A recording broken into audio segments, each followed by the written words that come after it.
Hello, welcome.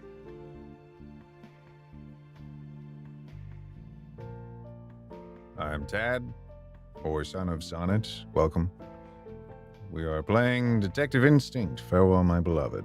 This is part 2, and I believe today we are going to finish up the game today.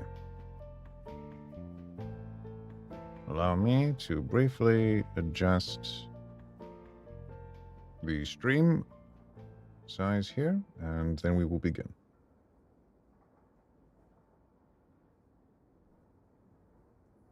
Thank you. I am Son of Sonnet. I am a voice actor, audiobook narrator, poet, and sometimes, very rarely, Vtuber. And I am interested in stories, storytelling, etc. I've enjoyed this game so far. It is on the shorter side, and I believe the mystery will be completed today. Right now, we are playing our personally named player character. We are going with our friend Emma around a train to search for a missing woman who Emma had a conversation with and who everyone else seems to be pretending does not exist. For the rest of the details, please watch the previous stream episode.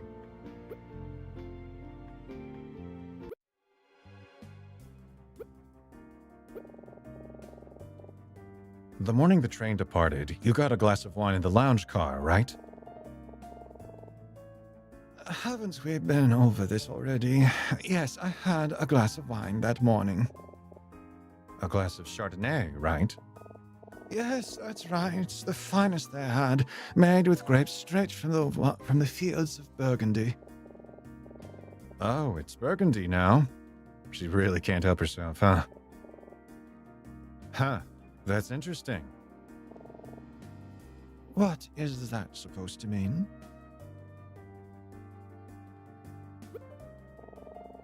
Does the name Alma mean anything to you? No, I can't say it does, Monty. Does that name ring a bell to you? No, I didn't think so. Oh, I see where this is going. That's the name of your missing woman, isn't it? Didn't I tell you not to waste our time with that nonsense? You commoners really do have no tact at all, do you? We just got back from the lounge car. According to the bartender, they don't serve any white wine here, only red wine. What do you mean he said they only serve red wine? That's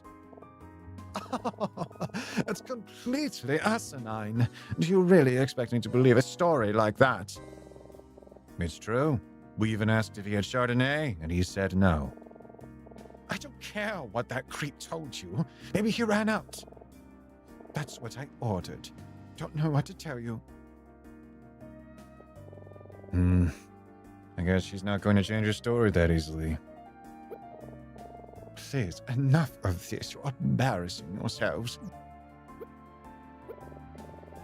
I still feel bad knowing what happened to him, but that won't stop us from getting to the truth. Sorry, Monty. She's a real piece of work, huh? Daltrey may have met his match, but having Emma here with me, I know we can do this.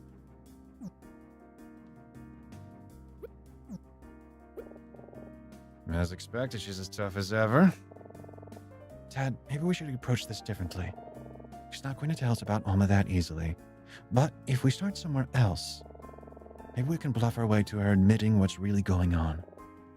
What do you mean? Well, Vita and Monty think we don't know who they are, but we do. And if we know them, and if we show them we know that, they might start worrying that we know more than we do. We'll gain the upper hand. That's a great idea. Keep pushing, Tad. Make him sweat. Please.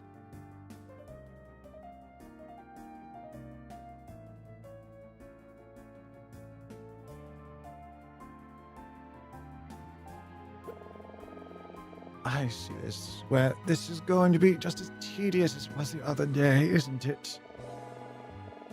If you don't have anything of substance to ask us.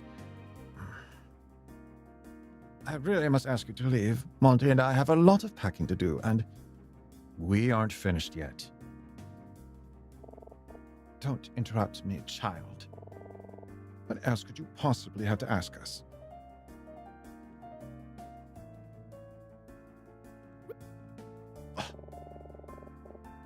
That was a really fun card trick you showed us the other day, Monty. You did what? Excuse me, I don't see how that's any of your business. Besides, what does it look like to you? Could a poor person afford this jewelry, or a luxury suite like this? Yes, Monty and I are obviously quite well off. Is that really true?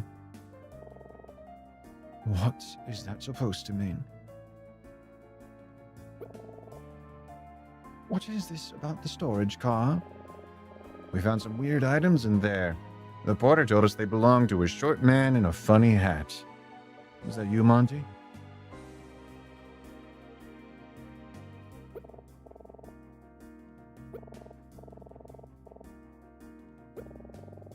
What do you do for a living that you can afford such luxurious things, Monty?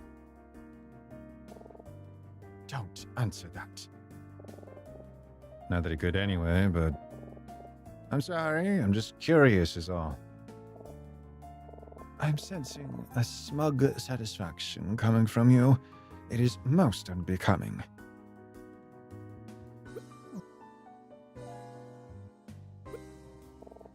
Enough of this. Tell me, right now, what do you know? Out with it! I've had enough of these games. Just explain yourselves now. No! We heard there was an accident.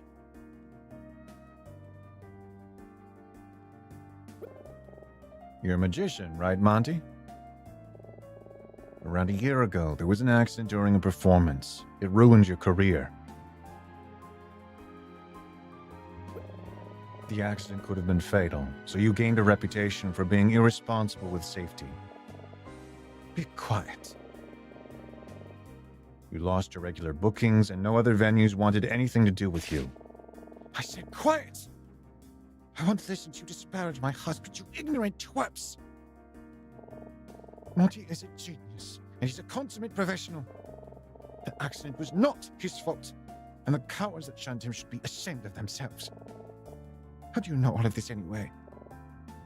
We asked around, and that's not all we know. We have a witness who saw you in the lounge car the morning the train departed. A witness? Don't make me laugh. We were very thorough. Oh? I mean, I don't have to explain myself to the likes of you. This is all nonsense. Our witness says he saw you hand money to the bartender, but leave without a drink. That's preposterous. I already told you I bought a glass of wine. Ask the bartender, he'll tell you.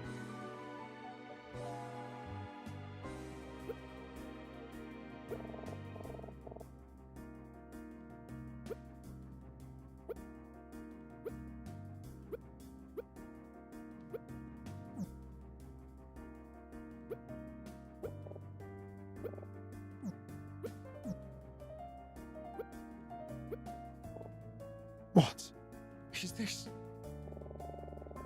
This is the money you gave the bartender to keep his mouth shut. You wanted me to give you a message. I believe it was, I changed my mind. That no good, lying, lower-class, big-eyed rat. He told us everything, Vida. He confirmed that you paid him to lie about seeing Alma. We know that you're hiding her. You can't lie to us anymore. It's over, Vida.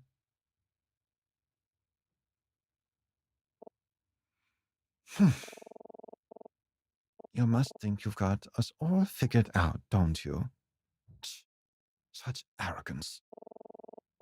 I don't care what that bartender told you.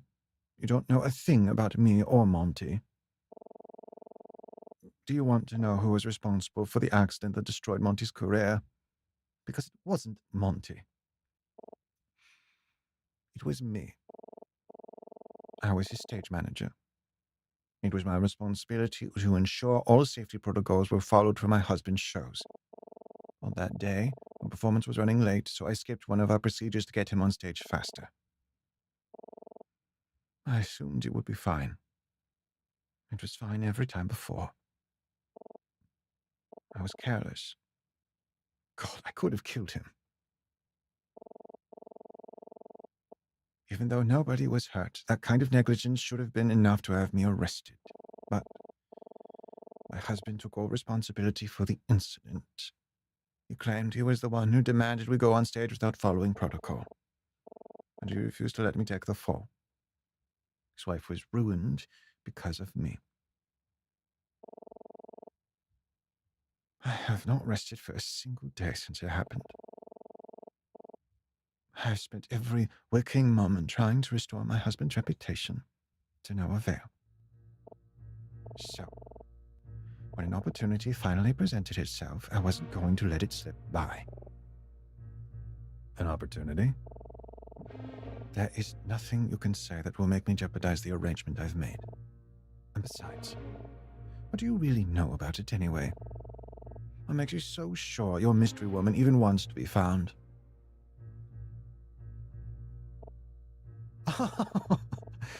You haven't thought about that at all, have you? My lord, how self-centered can you be? Listen to me very carefully. You two are meddling in something that is far bigger than you know. Why, even Monty and I don't know all the details. Forget about it. Everyone will be much better off, yourselves included. Got it? Can you just tell me one thing? Is she safe? I told you. Forget about it. I'm not going to stop until you tell me she's okay. If you don't, I'll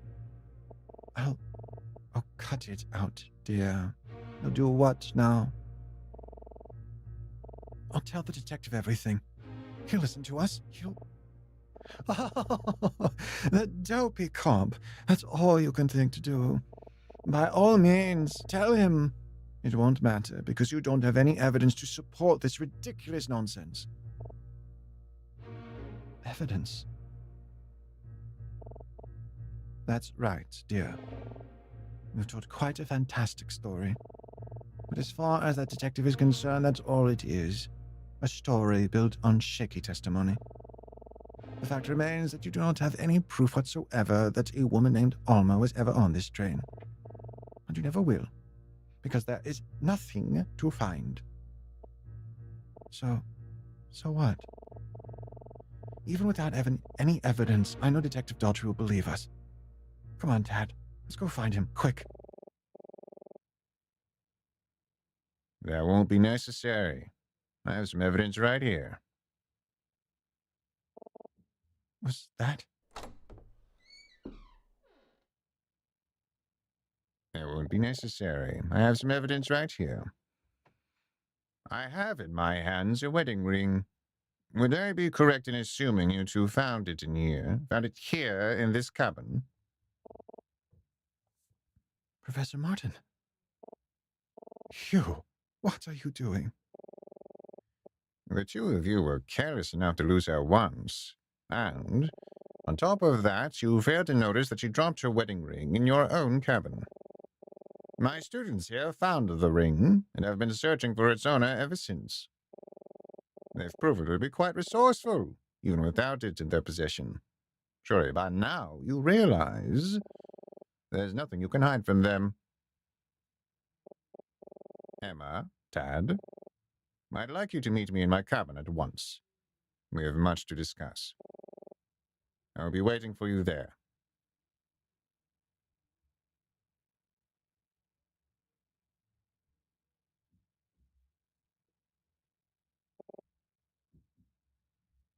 Wieder.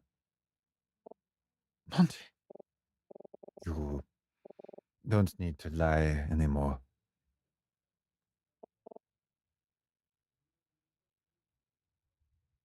Oh, Monty. We should go talk to Martin.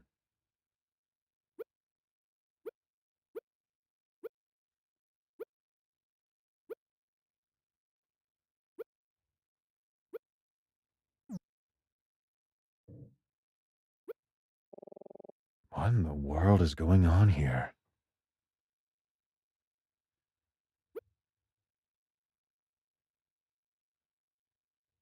We will take a brief intermission.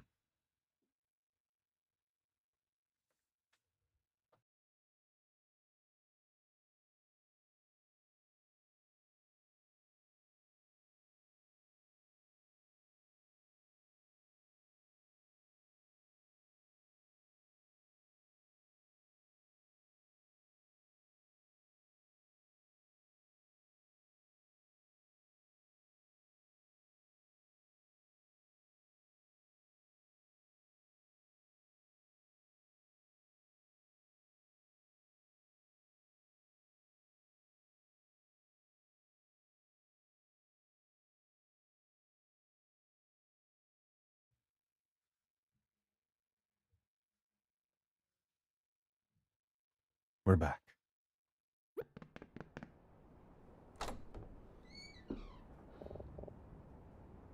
Have a seat, you two. Professor, what's going on? Before I say anything, I just want you to know how proud I am of the two of you.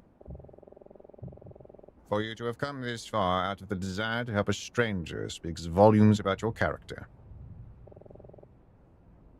I truly am lucky to be your teacher.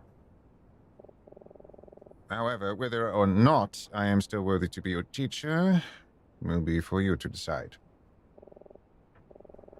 I have deceived you both. I know this is unforgivable, but I hope you'll allow me to explain myself. I know you must have many questions, and I intend to answer them all. All I ask is that you trust me. I trust you, Professor. Please, just tell us what's going on. I told you that Senator Gordon invited me to Vendrica, which was the genesis of this trip. This is true, as was my desire to turn it into a valuable study experience for some of my brightest students. But Gordon wasn't simply inviting me on holiday.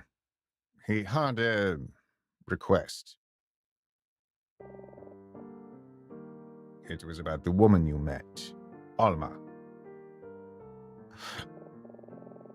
By now, I'm sure you've realized that the truth of Vendrica's relationship to Ganbrika is more complex than I initially suggested.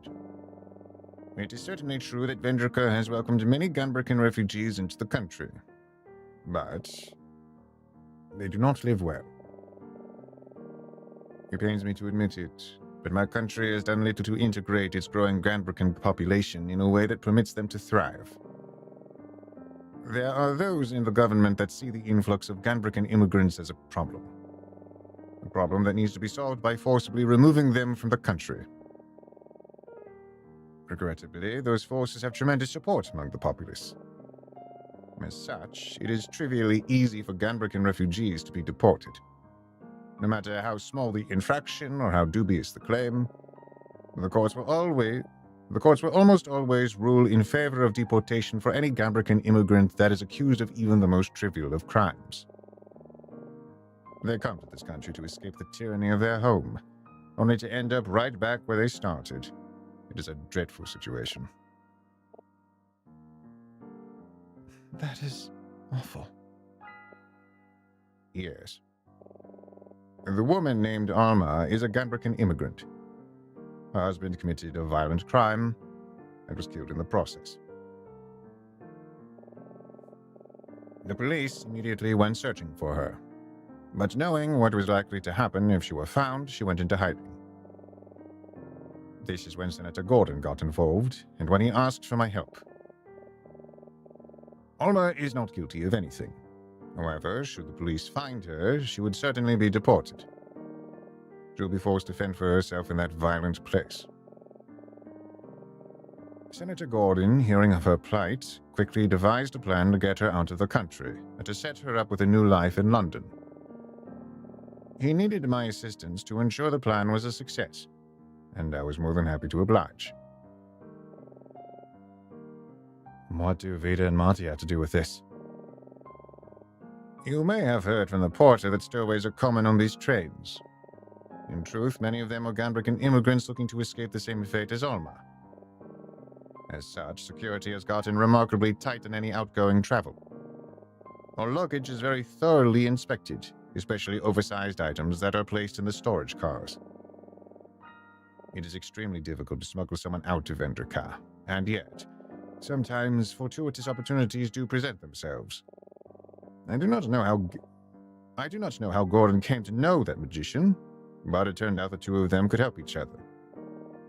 As you certainly know by now, that magician's reputation in this country was ruined by a performance accident. He was looking for a fresh start in a new country, but lacked the funds to facilitate such a move. Senator Gordon was more than happy to pay for all of his arrangements, on one condition. The condition that he hid Alma in one of his pieces of stage equipment, such that she could be transported to London without being discovered. It's really quite a novel idea. A magician's stage equipment is designed to look innocuous, but hides numerous secret compartments and exits. It was not difficult to get all of the items past security without any such compartments being opened, but without Alma being discovered. But if Alma is hiding in one of the pieces of stage equipment, how did I meet her? Why was she in the observation car 2 days ago? The truth is, this entire process has been undeniably traumatizing for Alma. First, her husband is killed, and now she is being smuggled away from her home by strange people, with whom she has no choice but to trust. I suspect she feels like the loneliest woman in the world, and perhaps, for a moment, that loneliness was too much to bear. I don't know for certain what her intentions were in coming out of hiding. All I know is that shortly after she met with you, Emma, Vida and Monty found her, and she agreed to return to the storage car to complete the journey as originally intended. And that is where she is right now. This is unbelievable. Professor Martin, how did you end up with her wedding ring? I am not proud to say this, but I took it from your room while you slept, Emma. It was my intention that you two would not get involved in any of this business. And I made the determination that ensuring this was worth a breach of your confidence. I see now that this was a mistake, and I regret all that I've done to hide the truth from you. I hope you can forgive me. And now, I must make a request of you. Please, do not investigate any further, and do not tell that detective what I have told you just now. That detective, I do not believe he is as trustworthy as he seems. I believe he has an ulterior motive for being here, and I suspect it has something to do with Alma. Much like the courts, the Vendrican police have little sympathy for Gambrican immigrants. If he were here to find Alma, he would not hesitate to bring her back to Vendrica and have her promptly arrested. He has already suggested he will do the same to another immigrant on board, yes? That man, Fisher. Yeah. I also have my suspicions about that case he's investigating. The man who was killed at the hotel, Otto Keller. You don't think... Detective Daltrey? Please, Emma. Tad. The only way that Alma will successfully complete her journey is if we pretend that everything is normal. That detective cannot find her. We cannot allow that to happen. I can't believe that Professor Martin is involved in all of this. I never could have imagined that he'd be doing this kind of thing. I feel like I hardly even recognize him.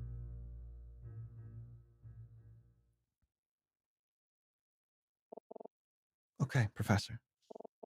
I'm sorry. I think I need to go back to my room for a little while.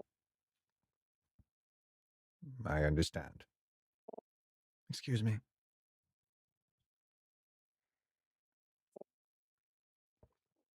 Dad? Yes, Professor?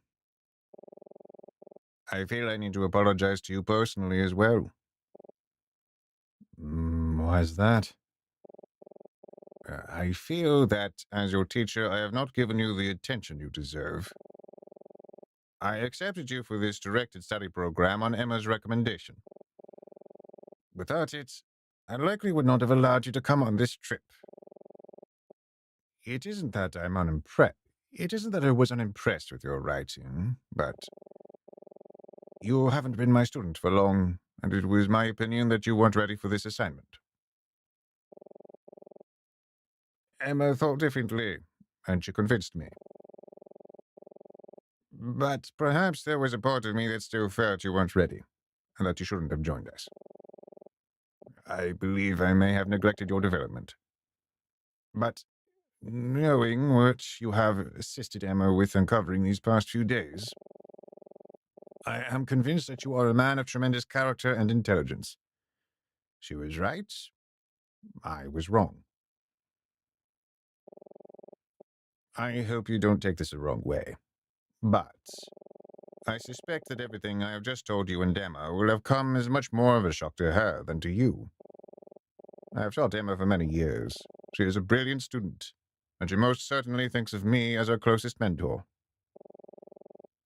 I have betrayed her trust in a way that I can never undo. No matter how good my intentions, I fear I will never truly regain it. And perhaps I don't deserve it.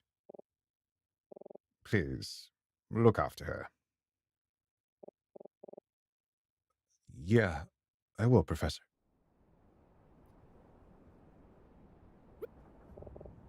I think I should go.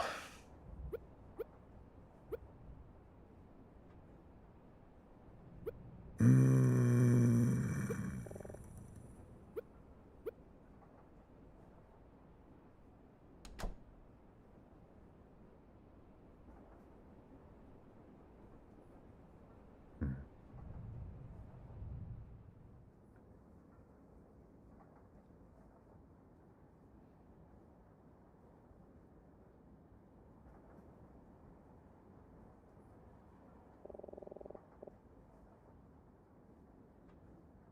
I think that's just about everything packed.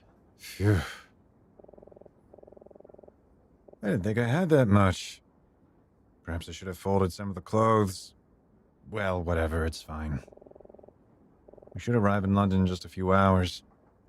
I can't believe it. This trip went way faster than I expected. This has been a pretty weird experience. I haven't seen Emma since she left Martin's cabin earlier. I hope she's doing all right. Maybe I should go check on her. I'd rather check on Emma right now than listen to the radio. My luggage is such a mess. How did I let it get so chaotic? It's only been a few days. Don't need to look in the mirror. I'm sure my hair looks fine. It finally stopped raining. I wonder how Emma's doing.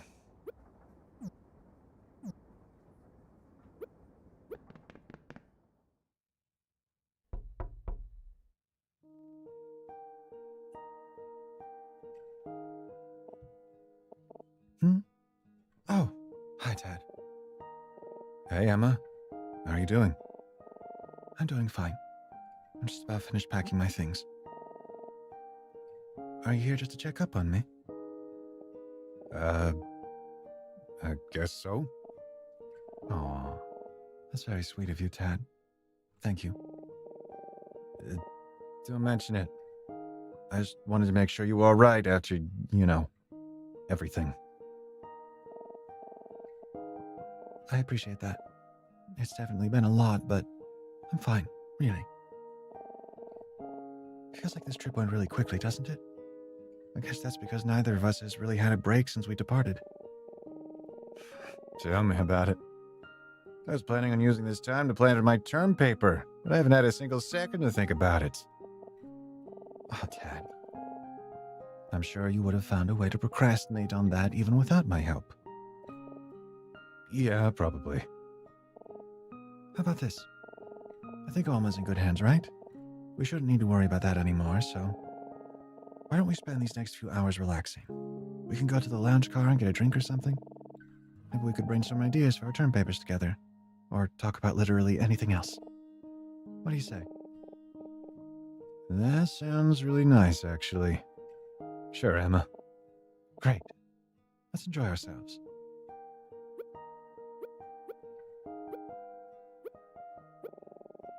I'm glad she seems to be doing all right. After that bombshell Martin dropped on us, I wasn't sure how she'd respond. I'm sure deep down she's still feeling a little betrayed, but she's strong. I know she'll be okay. You know, with how long we were on this train, I'm kind of surprised this is the first time seeing Emma's cabin. It's Emma's cabin, not much more to it than mine. I think she'll be okay. Your hair looks nice, Tad. Trust me, you don't need to check on it. My God, look how neatly folded everything is. She'd have a heart attack if she saw my luggage case. I'm glad it stopped raining. Emma's bed is very nicely made. Are you trying to look at my journal, Tad? No, I was just curious what it was. It's okay, I'm just kidding. That's a notebook I've been using to gather ideas for my term paper. I've almost filled it up, though. Gonna need to get a new one before we get on the plane tomorrow. I've been with her for most of this trip. How on earth has she had time to fill a whole notebook with term paper ideas? What's up, Tad? Hello? Is anybody in there? No? Can you please stop staring at me? I hate it when you do this bit.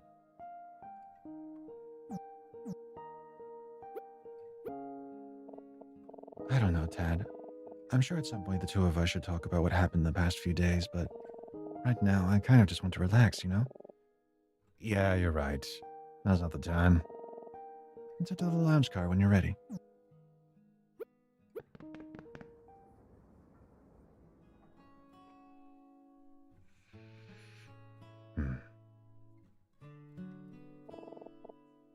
Do you really think that, Tad? I'm serious. Grocery store donuts are better in the winter, and I have a theory about why. In the summer, they get all mushy in storage because it's warmer outside, but in the winter, they stay crisp. They taste so much better. I mean, sure, I believe you. It's just such a ridiculous thing to notice. Is it? I mean, I guess so. Hey now, what are we laughing about here? Is it something I said? Do I have food on my face? Oh. Hey, detective. Oof, I totally killed the mood, didn't I? Damn.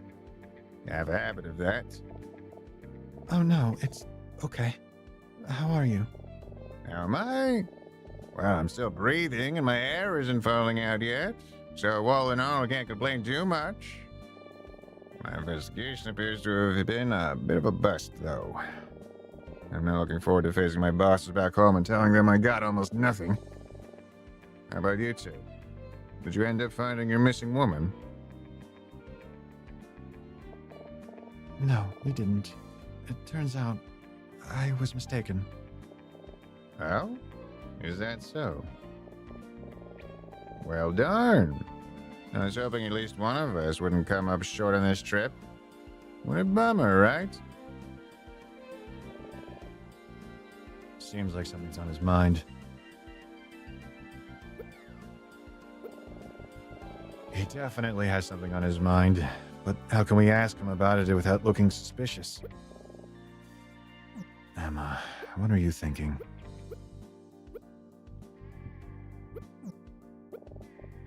I need to be careful here. Can't say anything that might tip him off about Alma, but if we don't say anything, we might look pretty suspicious. You look like you have a question for me. What's up? Oh, no, I didn't have anything. Oh, all right then. One of us better speak soon before this gets too awkward, but I don't know what to say. Come on, Emma, help me out here. I'm not sure what to say. So, I know your investigation didn't end so well, but did you enjoy the trip otherwise, Detective? Oh, I guess so. It's been a nice ride, but I'll admit it's pretty hard to enjoy when you're focused on work. I think I know what you mean. We aren't just here on vacation either. We have a pretty big assignment to worry about, right, Ted? Yeah, that's right. I guess worrying about class isn't so different from worrying about work. Yeah, it's something like that.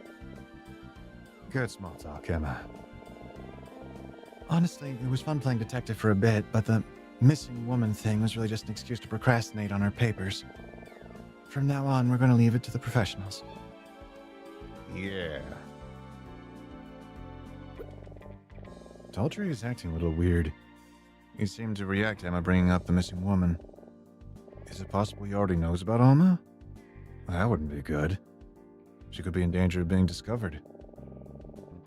Alright, it's risky, but maybe I should just go for it and press him for more info. If he does know something, we might need to warn Martin.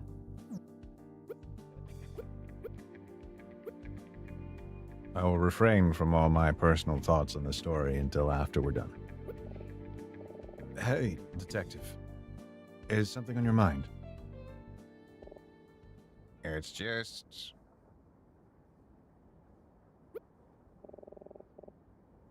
I just feel like I need to apologize, is all.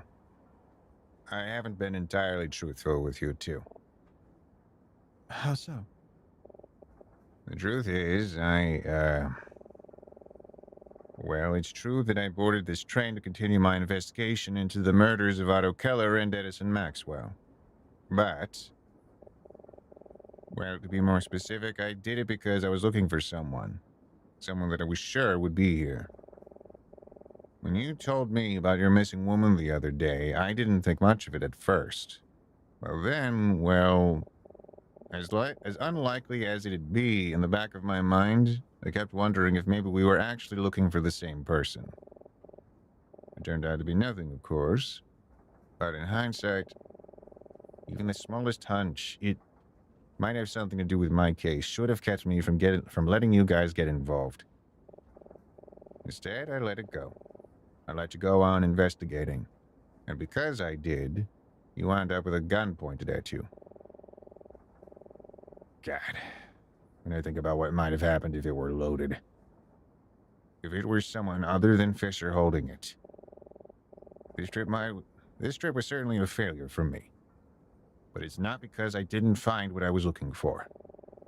It's because I allowed you guys to get into serious danger. And for that, I am sincerely sorry. I'm not sure what to say. Detective, if you don't mind me asking, who are you looking for exactly? Oh?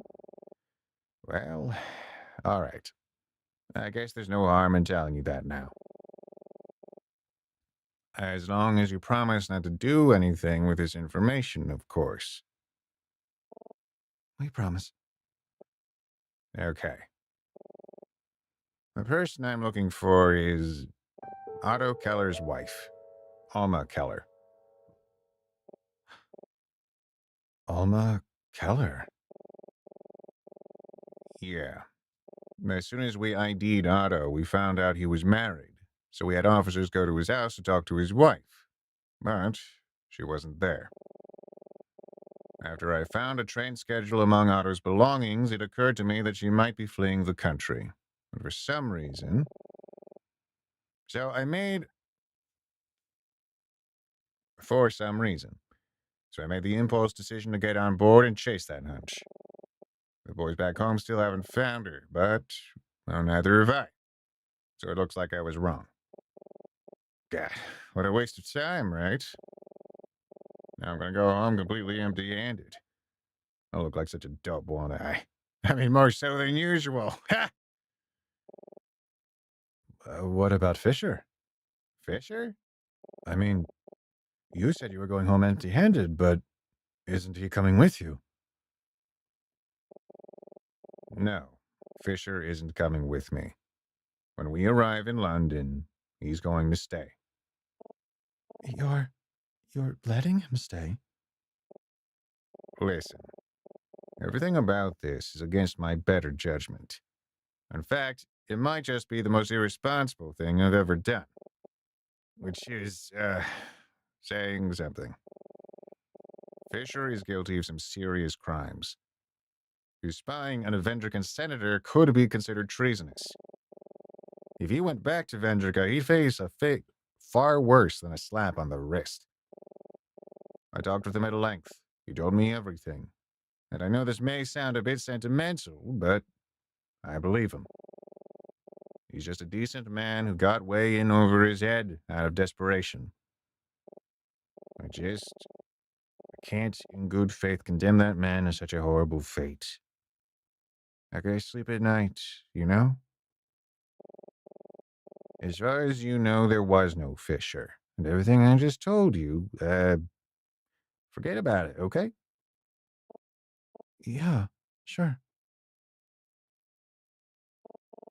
You know, you're a really good guy, Detective. Ha! You think so? Well, sure. I may be a good guy, but I'm a pretty lousy cop. Anyway, I'm sorry to have interrupted you two. It's like my ex-wife used to tell me all the time. Nobody likes the third wheel. I'm gonna go back to my cabin and get some rest. It's been a long few days, hasn't it? And if I don't see you, well, it's been a pleasure. I wish you both the best. Good luck with your lives.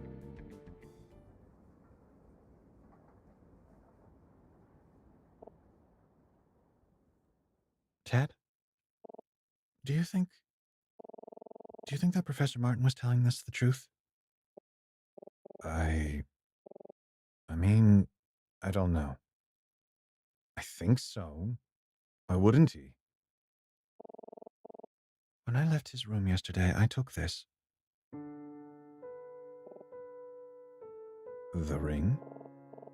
To my beloved A.K., Alma Keller. There's just no way this is a coincidence. Alma is Otto Keller's wife, which is something that Martin didn't tell us. I don't think that he noticed that I took back the ring. I just wanted to have it, you know? Just in case. Just in case what, exactly? Martin doesn't seem to trust Detective Daltrey. Do you, Ted? I don't know. I mean, I have a hard time believing he's up to no good, but it's not like we really know him that well, do we? That's true, but after today, I'm not so sure I know Martin that well either. He almost seemed like a completely different person when we talked to him before, didn't he? Yeah, a little bit. I'm not saying I don't trust him, I don't know what to believe. So then, what should we do?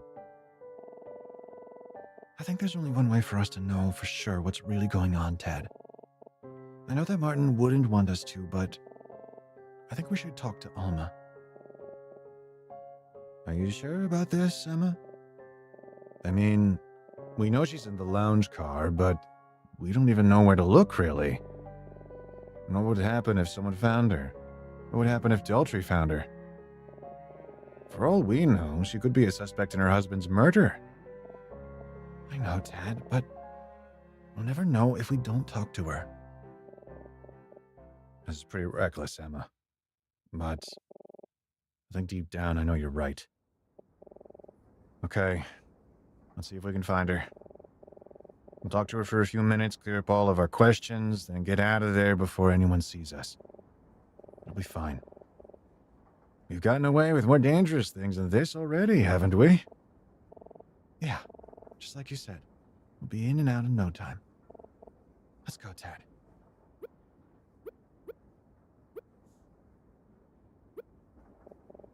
Man, I'm nervous.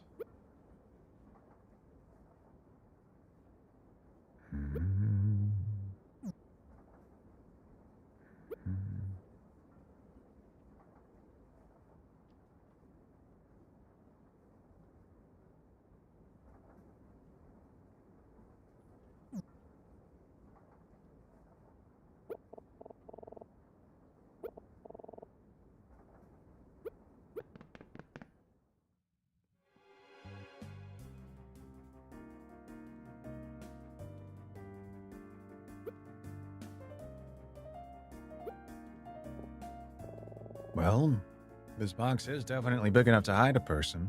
Sure, but unless there's a secret compartment, they surely would have found her during load-in. No, it doesn't look like there's a secret compartment here. It's definitely deeper than it looks from the outside, though. Nothing here, nothing here.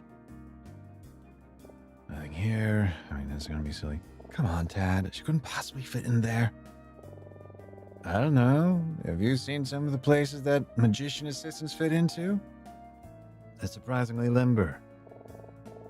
Whether that's true or not, Alma isn't a magician's assistant. Wherever she's hiding is probably big enough for a normal person to fit without too much extra effort.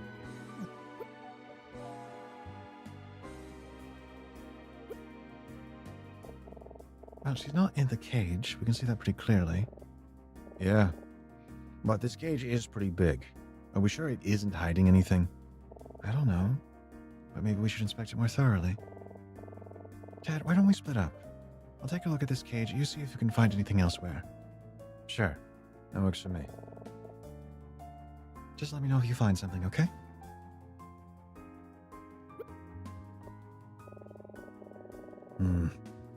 I know she's not in the suit of armor, but I never did get a good look at this thing yesterday. Alright, let's take a look. I don't think there's anything interesting here. What's this hanging from the sword hilt? It's a key ring. There's just one really tiny key on it, though. I should discuss with Emma what I found.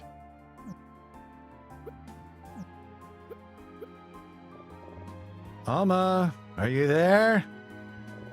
It's no good. She's either ignoring me or can't hear me at all. Hey, Emma, I found something. You did? What is it? There was a key ring hanging from the sword hilt on the suit of armor. It's got one tiny little key on it.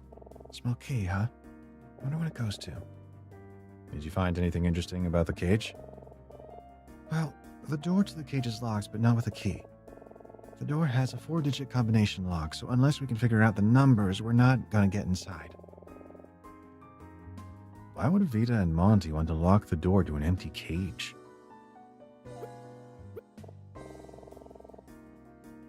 Wait, are you saying you know the code to unlock the door to the cage? I mean, I could give it a shot. Okay, can't hurt to try. Just tell me the numbers and I'll try it out. What do you think, Tad? What's the code?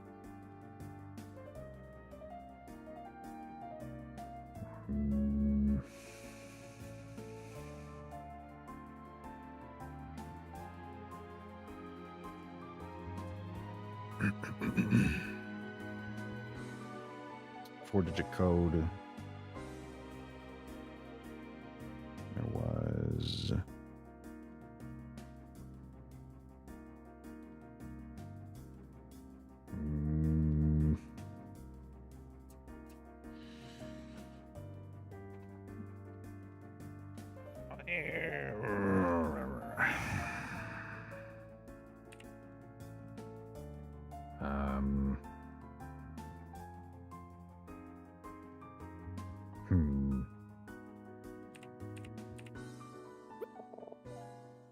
Okay, I'll try it. Nope, that wasn't it, Tad. Back to the drawing board. Maybe I should ask Emma if she has any ideas. I'm not gonna be able to find it.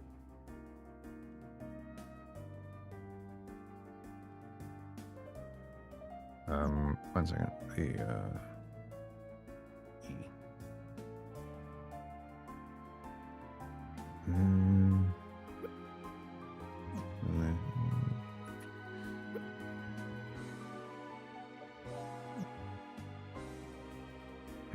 Playing cards. There we go.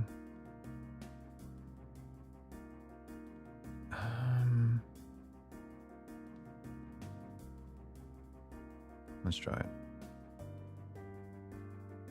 But there was...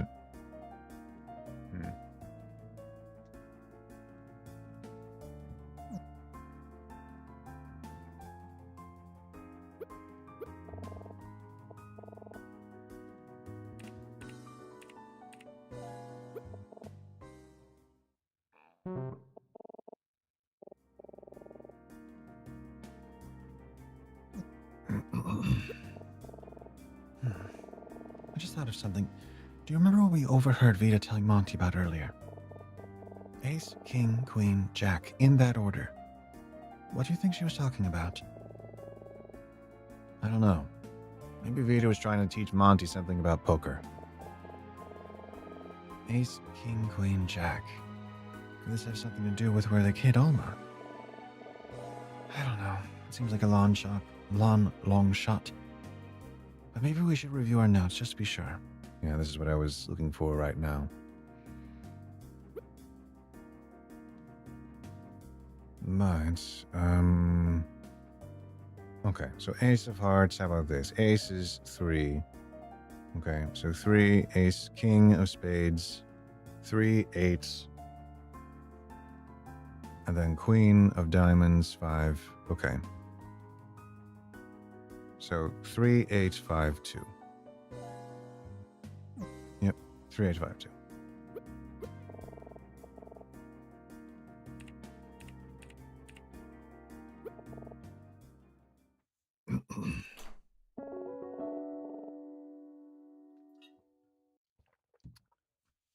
I apologize for not guessing that the first time.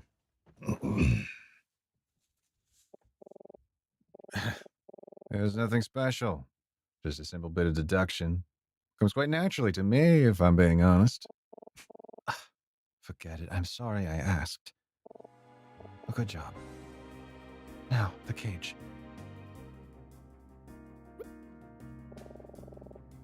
Can't believe I figured out the code to the cage door. I feel like a genius.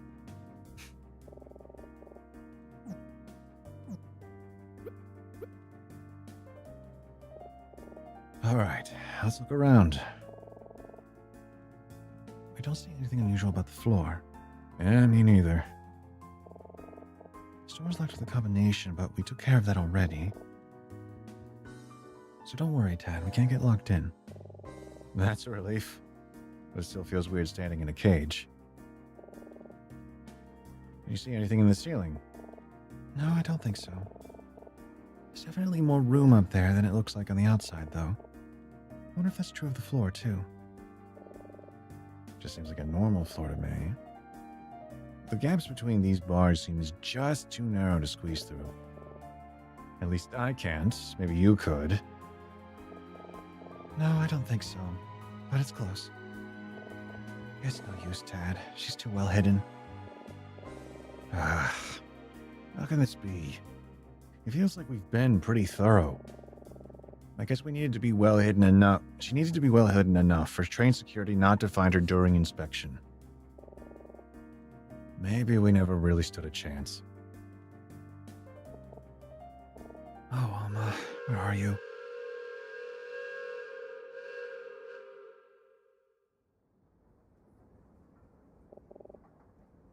Man, that is loud. Oh, shoot. It scared me so much I dropped the ring. Tad, do you see it on the floor anywhere? Oh, let me take a look.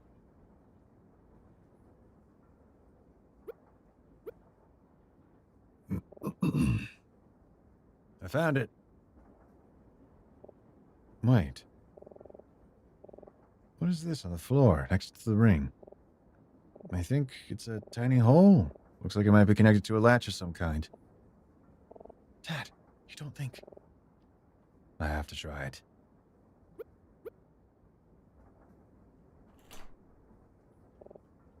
It unlocked. Emma, help me pull out this. Help me pull at this.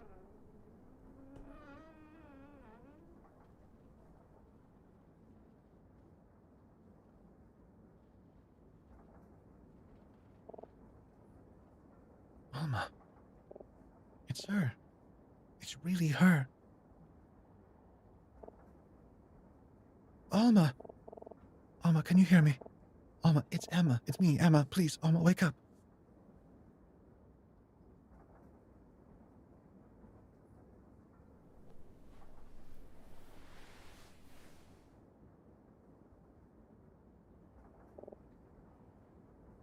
Emma? Oh, Alma. found you. I finally found you. Emma. Alma, I'm so sorry. I'm so sorry I took so long.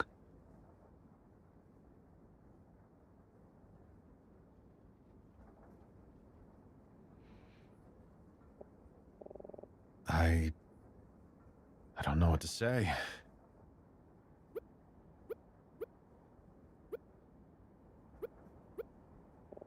I can't believe she's actually standing right in front of me. I don't know what to think. It's almost like she still doesn't seem real somehow.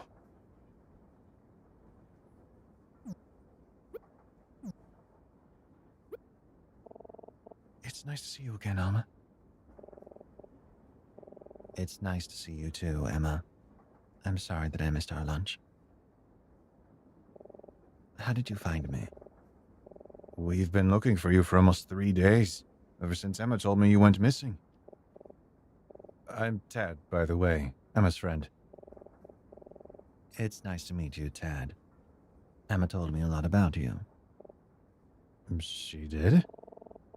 Tad and I searched everywhere for you, talked to everyone we could. I just wanted to make sure you were okay.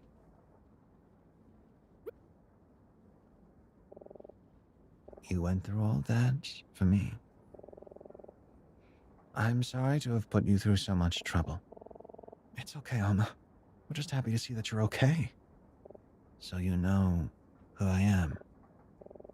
Well, that's sort of why we had to find you. We've learned a lot about what's going on, but we don't know who to trust or what to believe. We thought the only way we'd know for sure would be to hear it from you.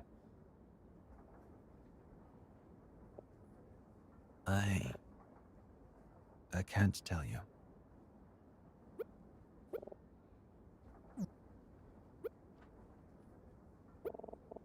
You can trust us, Alma.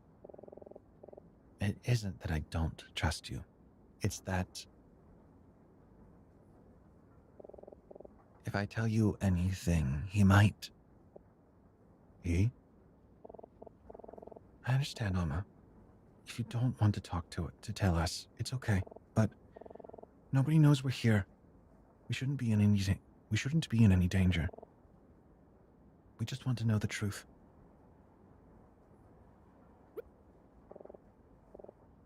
What do you know about me? Your name is Alma Keller. Your husband was Otto Keller, a man who was murdered at a hotel 3 days ago. We were told that you were fleeing Vendrica to avoid deportation to your home country, Ganbrika. We know that your husband Otto worked as a housekeeper for a lawyer named Maxwell, who was killed in his home the same night Otto was murdered at a hotel.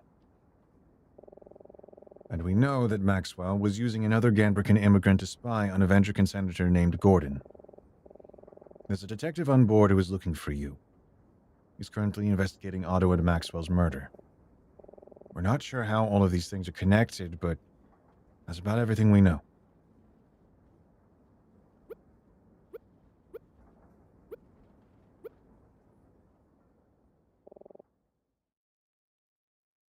A few weeks ago, a man came to my husband with an offer. If accepted, he would set Otto and I up with a new life in London and a considerable amount of money. But if he refused, he assured Otto that we would be deported without cause. It was blackmail.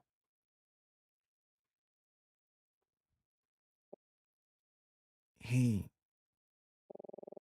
wanted Otto to kill someone.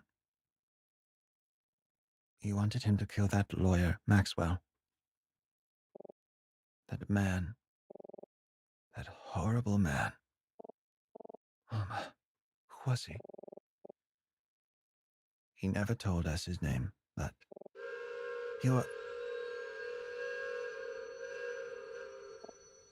Wait, what's going on? Are we slowing down? We shouldn't be arriving in London for at least another 2 hours. Something's wrong.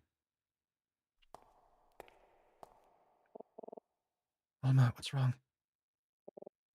It's... The lights! What was that? Chad, Alma, are you okay? I'm fine, Emma. Alma, can you hear me? No response. Dad, we have to turn the lights back on. Okay, I'm looking for the light switch.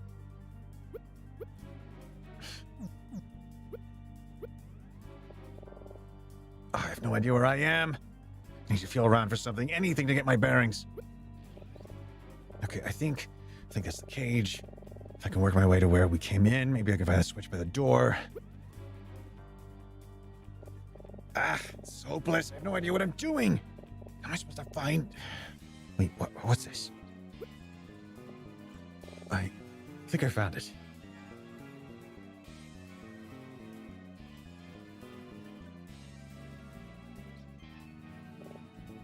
Almost gone. Oh no. Dad, we have to find her. Quick, let's get out of here and check the other cars. She can't have gone far.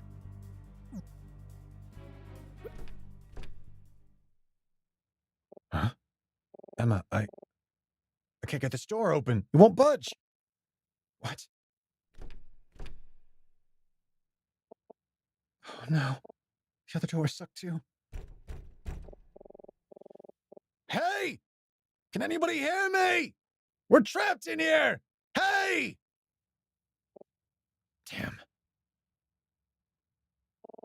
Do you think the man Alma was talking about? The one who blackmailed her husband to murder Maxwell? Do you think it was Professor Martin? Emma, I don't know. It's all right. Let's not jump to any conclusions just yet, okay? We need to get out of here.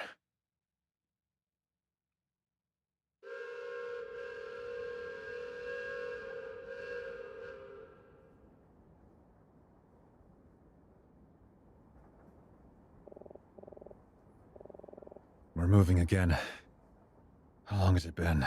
Maybe about 20 minutes since we stopped?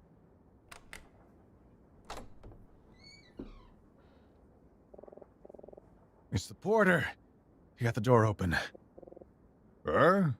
You two again? Oh, hello. Tad, we need to be careful. If even a little of what Martin told us is true, if anyone finds out about Alma, it could be disastrous for her. Let's just see if we can get any more information about what's going on.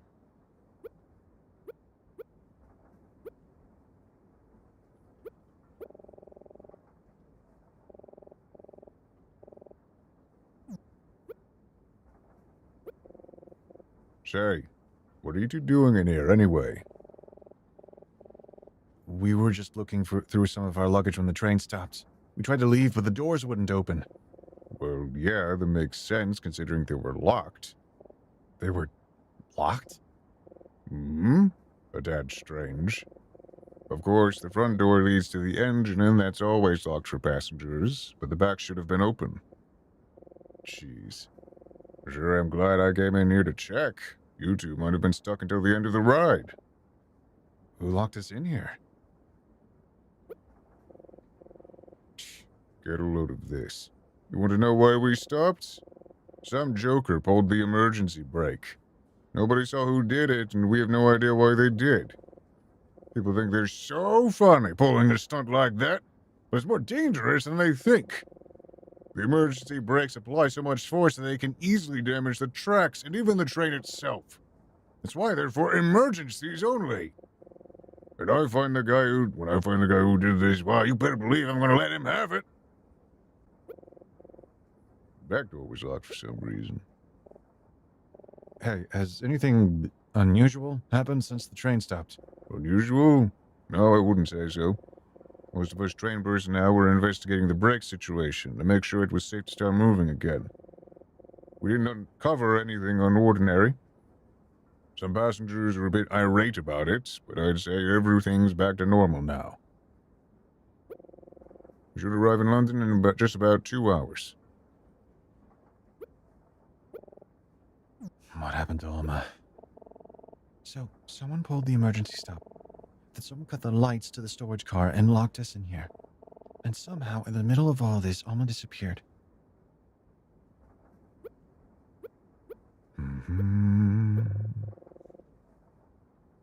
If you'll excuse me, I have more things to check on. Don't stay in here too long, you two. This is really no place for loitering. We won't, thank you.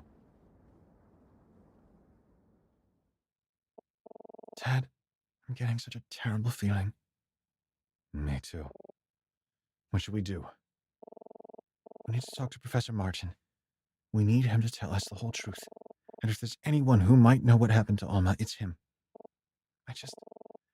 I need him to be honest with me. If he really is the one who blackmailed Otto Keller, I need to hear it from him. I need to know who Martin really is. She's made up her mind. Martin. For Emma's sake, I hope it isn't true. Okay, let's go.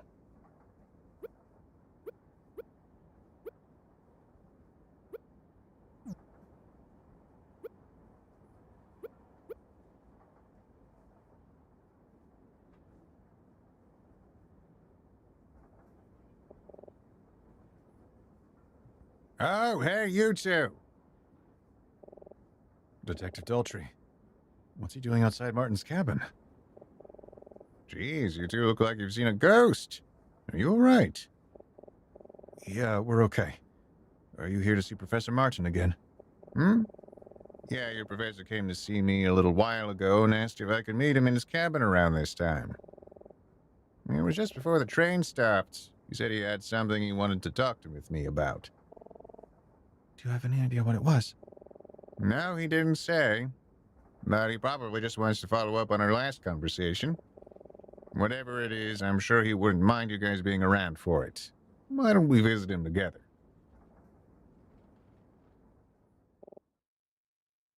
What's wrong? No, it's nothing. Let's go talk to him.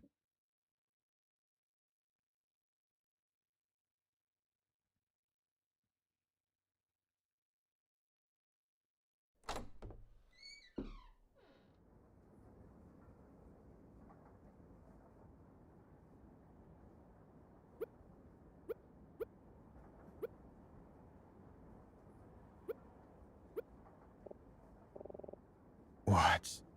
What happened here?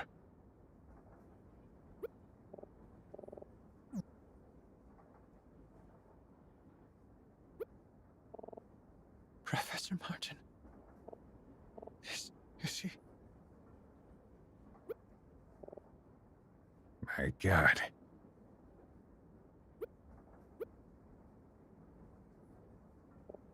He's dead. There's a gun in his hand. Did he? Wait. There's something on the table. This is a letter.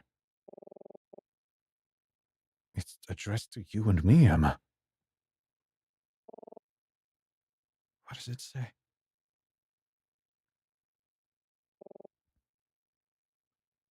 To Emma and Tad. Firstly, I would like to apologize if you are reading this after having discovered me yourself. It is my intention that the detective find me first, so that I may spare you such a grim sight. However, I recognize that this is not entirely in my control, and I am sincerely sorry if this hasn't played out in the way I intended.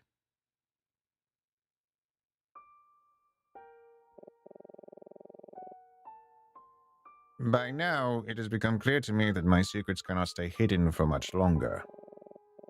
In spite of my best efforts, I am certain the two of you will uncover the truth. It is only a matter of time. I am not angry with you, nor am I disappointed in this outcome. To the contrary, I'm very proud of you both. But I regret that the truth is to my great shame. For my sins, I have chosen to end my life, so that I may no longer bear their burden and face the reality of having them come to light. Please forgive me. Now, I will explain all that has occurred in detail so that you may finally put your investigation to rest. It wasn't until we arrived in Ventrica that I was informed of the true reason that I was invited.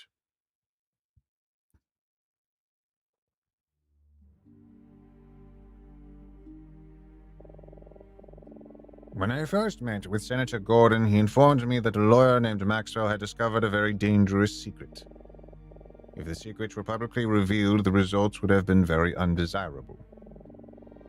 Maxwell tried to blackmail Senator Gordon with this information, but even if Gordon acquiesced to his demands, it would have been far too dangerous to allow him to go on with knowledge of this secret. The only solution was to have Maxwell killed. Gordon's plan was to bribe Maxwell's Gambrican housekeeper to kill him in his home and make it look like a robbery. You know the Gambrican man to whom I am referring, Otto Keller. As insurance, Gordon would inform Otto that he and his family would be deported should he not comply. Of course, Gordon could not meet with Otto himself. A man in his position couldn't risk being seen engaging in any such business. So he asked me to do it. I would only be in the country for a short time, and had no known connection to any of the involved parties. Once the job was done, there would be no evidence to implicate any of us, and Otto would be safely out of the country, as long as everything went according to plan. The night before we left Vendrica was the night Otto was to do the job. After killing Maxwell, he would meet with me in an unoccupied room of our hotel, and I would inform him of his next steps. He was to go with his wife and meet with a magician, who would make the necessary arrangements to have them stow away on the train. I, too, would take the train to oversee their journey and to ensure nothing went wrong. But when Otto met with me at the hotel, he had different plans. Otto was overcome with guilt for having killed Maxwell. He told me he had no intention of making the journey to London. He wanted me to ensure that his wife made the journey out of the country, but he was going to turn himself into the police. He told me he would say it was a robbery. He would say nothing of my involvement or of our arrangement. I sympathized with him and his strong sense of justice, but such a risky plan was simply unacceptable. I told him no. I told him we would finish our arrangement exactly as planned. He protested. So, I felt I had no choice but to find a way to convince him.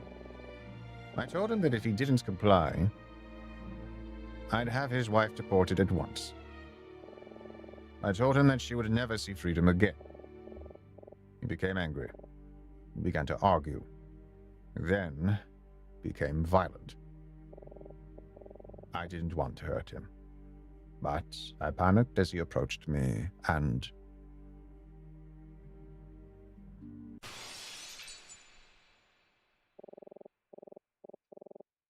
I fired a shot in his direction. It hit the window.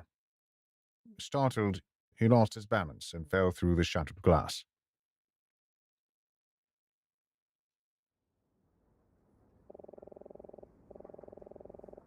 Do you remember what I told you of the Vendrican Revolution? That I was a university student at the time in which it took place. In truth, I was deeply involved, together with Gordon and with our friend Maya. We were very young and very idealistic. We wanted the best for our country, and we were determined to fight for it. There was a period where it seemed as if all of our efforts were being thwarted before we even had a chance to act. One of our companions was acting as an informant, and one day, Gordon revealed to me he had discovered the traitor's identity. It was Maya. We confronted Maya with this information. He denied everything. He began to accuse us of being the informants, of betraying him. I do not remember much about what happened next. All I know is that Gordon and I left that meeting alive, and Maya did not. I've lived every moment of my life since this incident trying to hide from it. I left my home country. I refused to think of it even for a moment. I had nearly succeeded in forgetting it entirely. Until Gordon informed me that the lawyer, Maxwell, had somehow discovered what we had done. Those who knew Maya believed he died in an uprising. Gordon and I covered our tracks carefully, but perhaps not carefully enough. Lastly, I would like to talk about Alma, the wife of Arso Keller and the woman I so shamefully made a widow. The night Otto died, after he went to sleep, I went to his home myself to meet with Alma.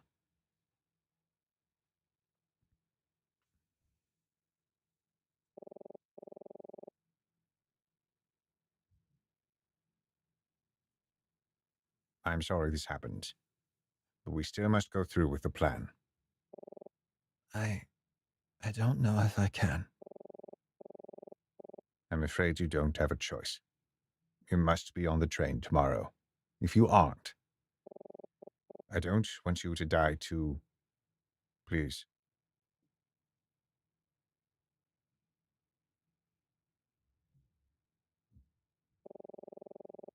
I was determined to make sure that Alma completed her journey with no interference. To at least allow the woman whose life I destroyed an opportunity to find freedom in a new country. I know that the detective will read this letter, and to Hugh, I humbly request, please let her go. She has done nothing wrong, and deserves the opportunity to rebuild her life free from oppression. I know everything I have told you will come as a great shock. I should have told Gordon that it wouldn't help him. I shouldn't have allowed myself to sink even lower in the name of hiding my past crimes. But I simply must accept that I am a weak man, whose principles crumble in the face of overwhelming fear. I do not deserve to be a teacher, and I do not deserve such wonderful people as yourselves as my students. Dad, I am sorry I doubted you, and I am certain you will flourish as a scholar of great talent and principle. And Emma, to have been your teacher was one of the greatest pleasures of my career. I know that you thought very highly of me and greatly valued my guidance. I, too, cherished our time as if you were my own family. The pain I feel in having betrayed your trust is almost too much to bear. If there is a silver lining, it is that I can rest knowing that you will become a woman of greater character than any man, much less myself, could ever be. In the end, I only would have gotten in your way. I write these words in the hopes that you both may learn from my mistakes. You are young. You live in prosperous times. You have your whole lives ahead of you. You have the opportunity to make something of yourselves in a way that I never could. Please, do not take this for granted. Thank you both for everything. Goodbye.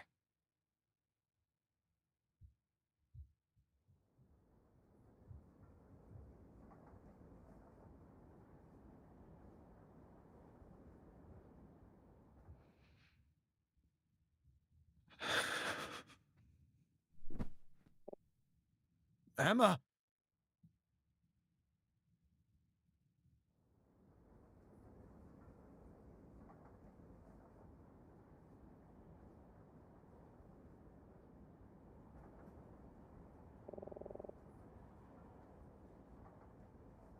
Thank you for telling me everything. How are you holding up? I'm okay. Detective, how's Emma doing? I spoke to her briefly after she came to.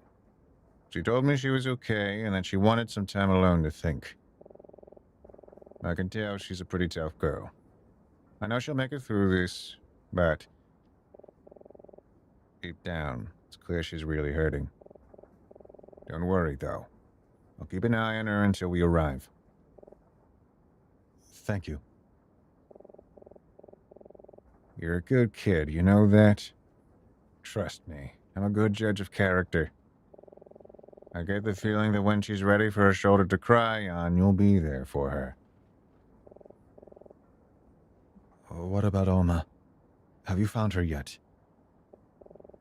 No, I've looked all around, but there's been no sign of her. It's very strange, but I'm starting to think it's possible she fled from the train while we were stopped. It wouldn't have been difficult to slip out during all of the commotion, and she wasn't supposed to be on board anyway. It's unlikely anyone would have noticed. Wherever she is, I hope she's okay. There's quite a bit of this I'm still trying to make sense of. How could Martin have hidden the sound of a gunshot? Not a single person I've talked to said they heard anything strange. And I'm still in the dark about a lot of your investigation.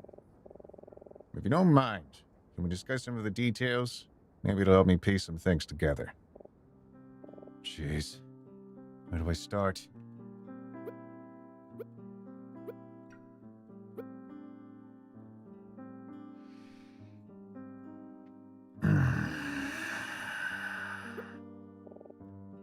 I hope Emma's okay.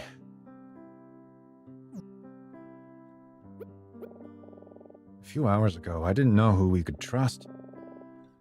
But at this point, I have to believe we can trust Daltrey. As soon as you're ready, let's review what we know.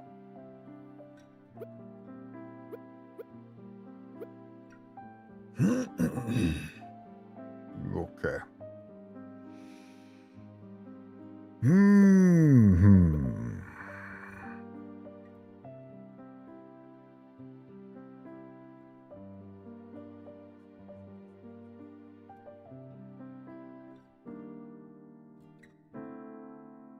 A woman Emma says she met shortly after the train departed. This is Alma. Nobody has seen her since, and strangely, nobody seems to remember her being on the train except for Emma. Emma described her as being in her late 20s or early 30s with dark hair, wearing a gray coat and a dress. Emma doesn't remember her name, but thinks it began with an A. Emma also said that the woman seemed uneasy and that she didn't deserve Emma's kindness. This, understandably, has Emma kind of freaked out. I wonder what's going on here. Talking with the train attendant in the observation car jogged Emma's memory. She remembers that the missing woman's name was Alma. We know that Fisher was talking about someone named Alma. Is it possible he knows something about her? Well, no, I guess not. Fisher's Alma is a different person entirely, so we still don't really know anything about her. Martin revealed to us that he knew about Alma all along. Apparently, she's a Gambrican immigrant whose husband got into a bit of trouble, and Martin is helping smuggle her out of Vendrica so she doesn't get deported.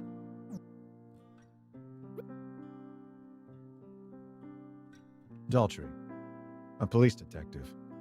He's investigating a murder that took place at the hotel we stayed at the other night. He doesn't really act much like a policeman. He's very aloof and kind of absent-minded. Maybe I'm just missing something. So it turns out Daltrey's case involves 2 murders now. The victim from the hotel, Otto Keller, is connected to a lawyer who was found dead named Maxwell. Otto apparently had some connection to this train, so Daltrey came on board to investigate. Maybe I was wrong about Daltrey. If he hadn't shown up to defuse the situation about Mr. Fisher, after Mr. Fisher pulled a gun, who knows what might have happened? Martin seems to think Daltrey isn't trustworthy. He told us that the Vendrican police aren't very sympathetic to Gambrican immigrants, and he thinks Daltrey may be here to try to find and arrest Alma, or worse. Edison Maxwell, a lawyer who was found killed in his home not long after the murder at the hotel the other night. Daltrey says that Maxwell was a pretty shady character, involved in many illegal activities. The police were never able to charge him with anything, but, well, they'll never get a chance to now. The victim from the hotel, Otto Keller, worked for Maxwell as a housekeeper. It can't be a coincidence that both of them were killed, right? Fisher, an old man on the train. He's one of the few people who may have seen Emma and the missing woman together. When Detective Daltrey tried to ask him some questions, he got frustrated and stormed off. I wonder what he's hiding. The train attendant in the observation car says Fisher mentioned somebody named Alma, which Emma insists was the name of the missing woman. Is it possible that Fisher knows something about her? Fisher had a breakdown when we confronted him with our questions about Alma and threatened us with a gun. Though we learned from Daltrey that it wasn't even loaded. He told us his story.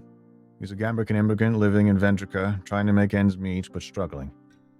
His wife, Alma, passed away of an illness, and when his daughter grew up, she left Vendrica with her English boyfriend to live in London. When he was at rock bottom, he was approached by that shady lawyer Edison Maxwell with a proposition. Maxwell would pay Fisher to spy on his employer, Senator Gordon. Fisher was desperate for extra cash, so he did it, until one day he received a letter from his daughter, informing him that she had given birth to a daughter. She named the daughter after her mother and Fisher's late wife, Alma. Fisher, overcome with emotion and guilt, wanted to stop spying for Maxwell, but Maxwell threatened him with deportation if he refused to continue working for him. Fisher tried to raise enough money to buy a ticket to London and flee, but before he could, he discovered Maxwell had been killed. He assumed that someone had found out about the spying, and that he surely must be next. He decided to flee Vendrica and stow away on this train, in the hopes he could escape certain death and finally reunite with his daughter and her family. Such a sad story. And it looks like the Alma that Fisher mentioned was actually a totally different person from the one we're looking for.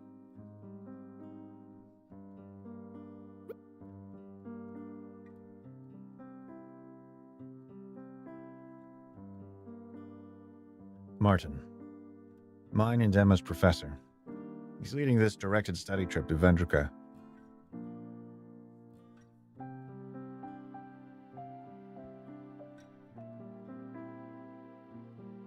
I'm going to take a brief intermission. I'll be back shortly. Thank you.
Thank you.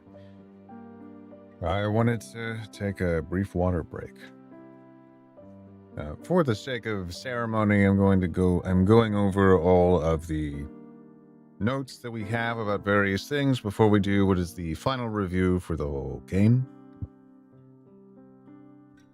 I have my theories, and it would be good to go over the information anyway, just to double check for anything that might stand out.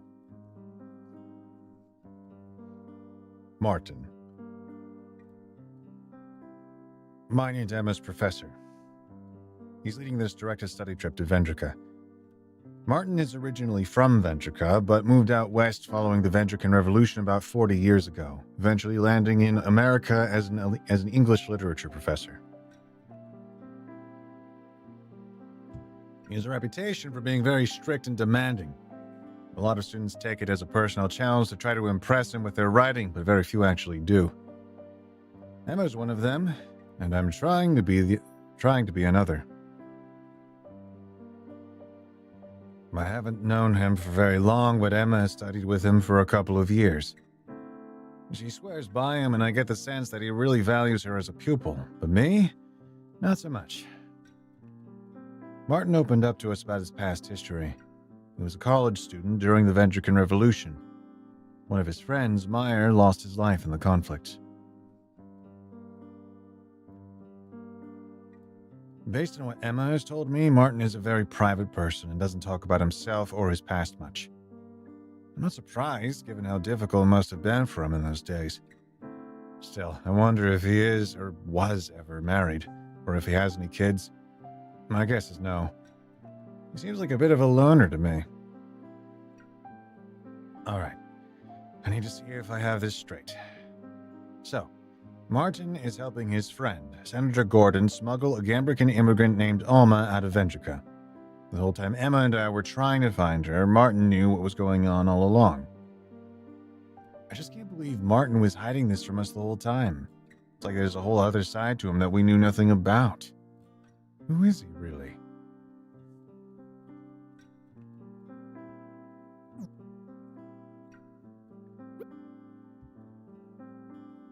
Monty, Vita's husband.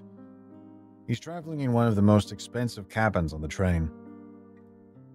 According to Emma, Vita and Monty gave her and the missing woman a funny look earlier. Emma thinks they recognize the missing woman, but like everyone else, Vita's saying she has no idea what Emma's talking about. Monty's a bit of a mystery. According to Vita, he doesn't speak at all. When we asked about what he did for a living, Vita shut us down. I wonder what his story is. The bartender told us a bit more about Monty. He used to be a popular magician in Vtuber, but an accident during one of his performances ruined his career. The bartender thinks Monty must be trying to re-establish himself in a new country, but doesn't understand how he can afford the move, considering he hasn't worked in at least a year. Well, his backstory explains why he was so excited when he performed his card trick for us, and why he seemed so sad otherwise. I feel bad for him.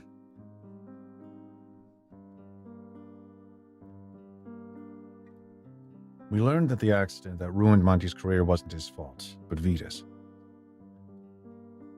She's been on a crusade to get Monty's career back ever since, which is why she got involved with Senator Gordon's plan to smuggle Alma out of the country on this train.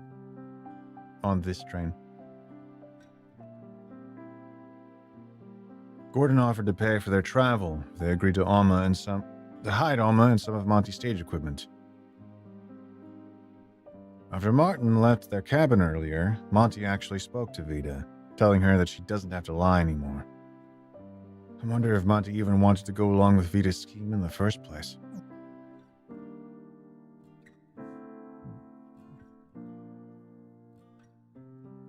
Alright. I confess, I am a little tired at the moment.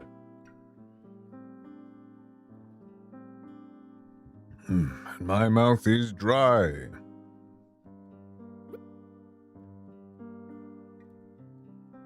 I'm going to skip ahead to the most recent notes. This because I feel my ceremony here is dragging things out. The bartender. It turns out he was paid off by Vita to keep his mouth shut about seeing Alma. The two of them pretended that Vita bought a glass of wine that morning to hide the fact that Alma was the real third sail. He broke into hysterical laughter when we called him out on it, and then gave us evidence to present Vita with. I get the sense that he greatly enjoyed toying with us these past few days, and I don't think he cared a bit about betraying Vita. It was all just a fun game to him. And a weird guy. Well, it turns out that Gordon didn't just invite Martin back to Vtuber for a nice visit. He wanted Martin to help him smuggle a Gambrican immigrant named Alma out of Vtuber. Wonder if this has anything to do with why Maxwell wanted to spy on him. After confronting her and talking with Martin, he confirmed that Vita was involved in hiding Alma. She paid off the bartender to claim he never saw her, and the two conspired to hide the fact that Alma existed by pretending that Vita bought a glass of wine that morning. Vita was responsible for the accident that ruined Monty's magic career. She was his stage manager. That night, the performance was running late, and she decided to forego a routine safety procedure to get him on stage faster. He almost died as a result and lost any chance of continuing his career in Vendrica. Ever since, she's done whatever she can to try and re-establish his career outside of Vendrica, including getting involved with Senator Gordon's plan to smuggle Alma out of the country on this train. Gordon offered to pay for their travel if they agreed to hide Alma in some of Monty's stage equipment. I kind of feel bad for her now. I'm sure she feels extremely guilty for what happened to Monty, and she's trying really hard to help him. But I get the sense that she hasn't really considered Monty's feelings about what she's been doing or how she's been behaving on his behalf. Still, I can tell she really loves him. It's honestly kind of sweet.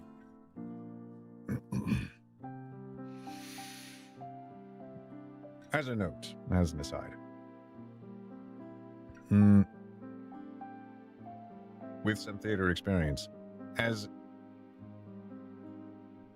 it might not necessarily, in reality, it might not actually be her responsibility in a production that they are implied, like the level of production that they're implied to have. Like they are implied to be wealthy and to have been successful enough with the entertainment career to live in luxury, which means that he probably would have had more employees. And in terms of checking that before the show, it probably would have been done by someone else, not necessarily the stage manager, but say a props master or some other assistant that probably would have been helping Monty. I just imagine there would have been a larger crew involved with the magic shows. But it could theoretically have just been the two of them, yeah.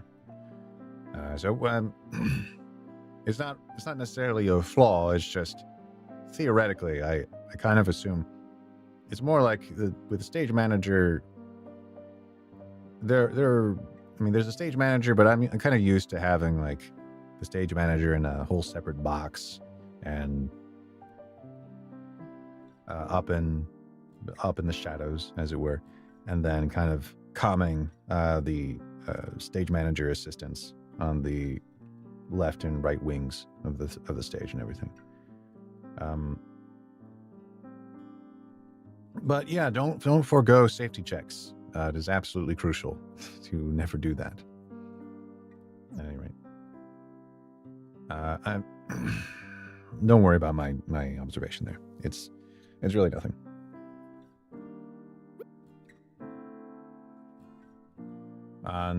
This was simple enough to guess. That was nice. We just have with the golfers, we really just have them as gag characters right now. Anyway, what happened? I don't think I see any notes about the sequence of events, but I may forget. When we found her, okay, we found her. And then the lights went off. And then, no, wait, because I was thinking about when the whistle blew. The whistle blew before we found her. And then we talked to her. And then she was taken out of the car. And then I forget if the whistle blew again. Because I kind of think it didn't, right? I mean, the train slowed down and stopped, and we were trapped in the car. But the whistle, I think, played before Alma was found, right? So the whistle would have hidden the gunshot.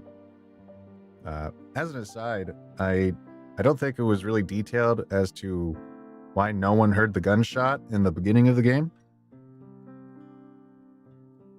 That just seems to be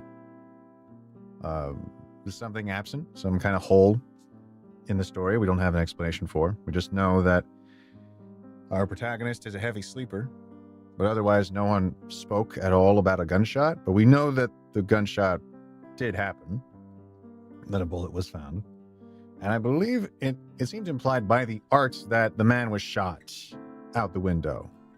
Not that he was shot and fell out the window, but the dialogue did say that his wound to his abdomen was due to cuts. And then they found the bullet, and then we came to understand it was a murder. But the way the art was presented, it did seem more like he was shot, not that, oh, the bullet hit the glass. But furthermore, if the bullet hit the glass, how did they find the bullet in the space of the crime scene? It seemed bullets can go a bunch of places after they hit contact, so my theories... So either they just got really lucky with finding a bullet, or I don't know exactly about the bullet they found. So it might have just been nearby, but they're high up on the 5th floor. So if the bullet gets shot or whatever, what I'm thinking is they found the bullet basically in the wound, is what I would think. But no, they found the bullet at the crime scene. So, I don't know. My thought would be it hit him, and the exit wound or whatever went through him, maybe. I'm kind of wondering how the bullet was found in the crime scene. The ballistics details that we won't get. Because I'm thinking, if they're on the 5th floor, and if the bullet went out the window or something, how did it wind up on the ground just adjacent to the hotel? Not, say, in the opposite building. In the wall of the opposite building, 5 stories up. Something like that.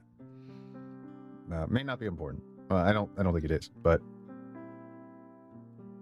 it's something that stands out to me. And so it seems to me like, if I'm remembering the timing of the whistle, it happened before we found Alma, and so Martin shot himself during that time to hide hide killing himself. But someone else is probably absconded with Alma in that time. So it's probably not Martin. Furthermore, I don't think it would be, right?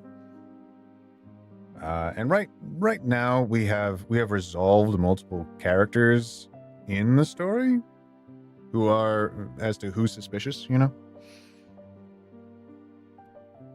Technically, in terms of motive, if I want to continue to do anything to Alma, Vita and Monty are still technically has some kind of motive to get her to their destination, not really to abscond with her, but they could theoretically have her in their cabin or something like that.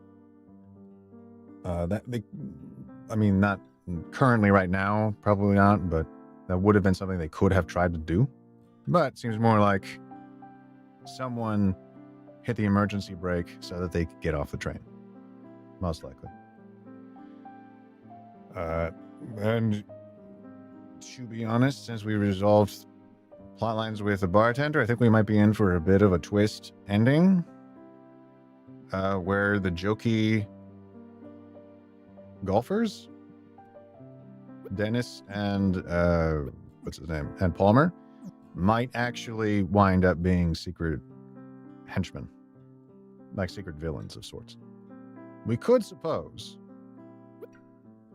that Martin, because what was it? Well, we know he killed himself, but I was going to do I wonder if we have his letter? Because he doesn't say anything about, having her there. There wasn't any evidence that she was really in that room with him. You could suppose, maybe Martin was forced to write a letter and it got killed. We might go over something like that. I'm not actually sure what's going to happen, but I don't know that there was enough reason for him to kill himself.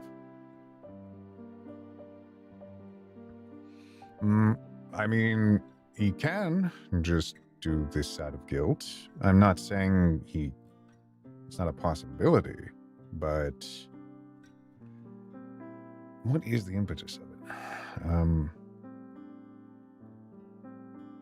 It just is actually, well, I'm being told it is in his character. And in truth, I did not know him very well as a character. We did not spend too much time with him, or to get to know him much through his actions. So we kind of got info dumped a lot with his backstory and what kind of person he was. And he did just kind of reveal that he may have, that he did kill his friend, first of all, with Gordon. So Senator Gordon is being portrayed as a villain, and Martin is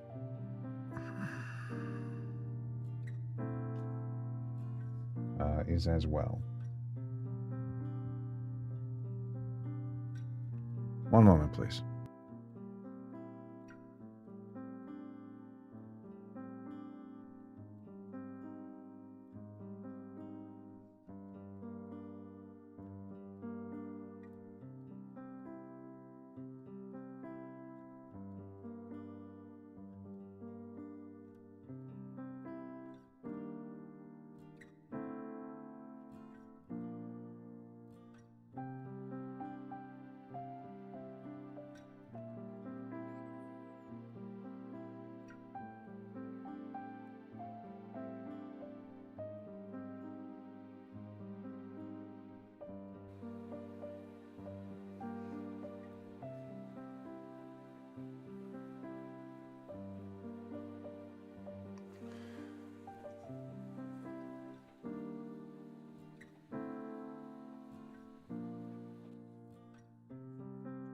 I'm just adjusting a noise removal plugin I had active for the stream to try and remove an active microwave. I have multiple plugins, and one of them is not sufficient for removing this noise, but there is another one that is more powerful, but it adds latency. All right, let's just go ahead and go into the review.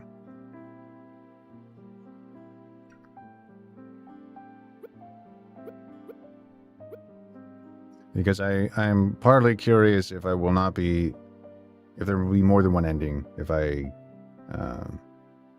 don't get a detail correct.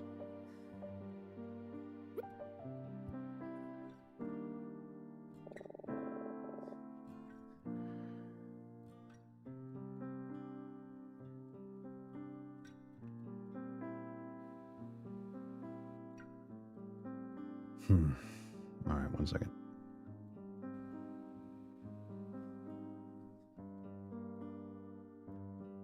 All right. I want you to take me through what happened today, from the beginning. Along the way, I may have some questions, so bear with me. I just want to make sure we're on the same page. Sure. The first thing we did today was... Oh. Oh, wait.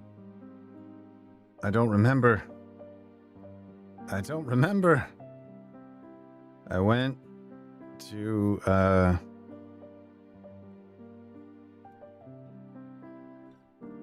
wait. No. I forget what we did today. I thought explaining everything to Martin was last night. Right. And then we got breakfast.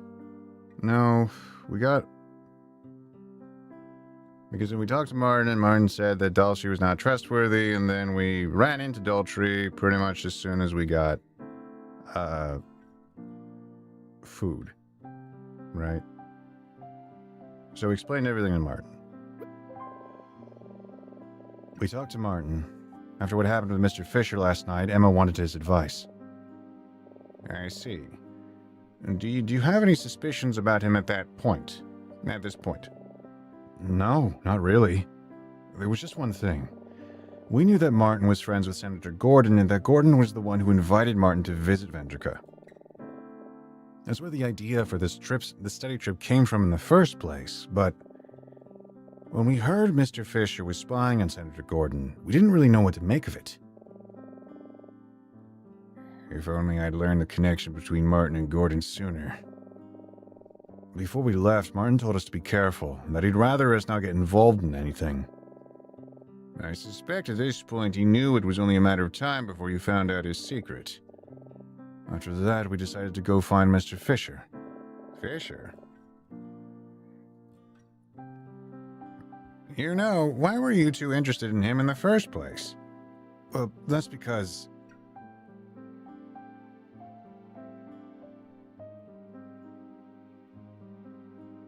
Well... Multiple of these are true. The porter told us he wasn't registered for the train. Well, yeah, we do check with him, right?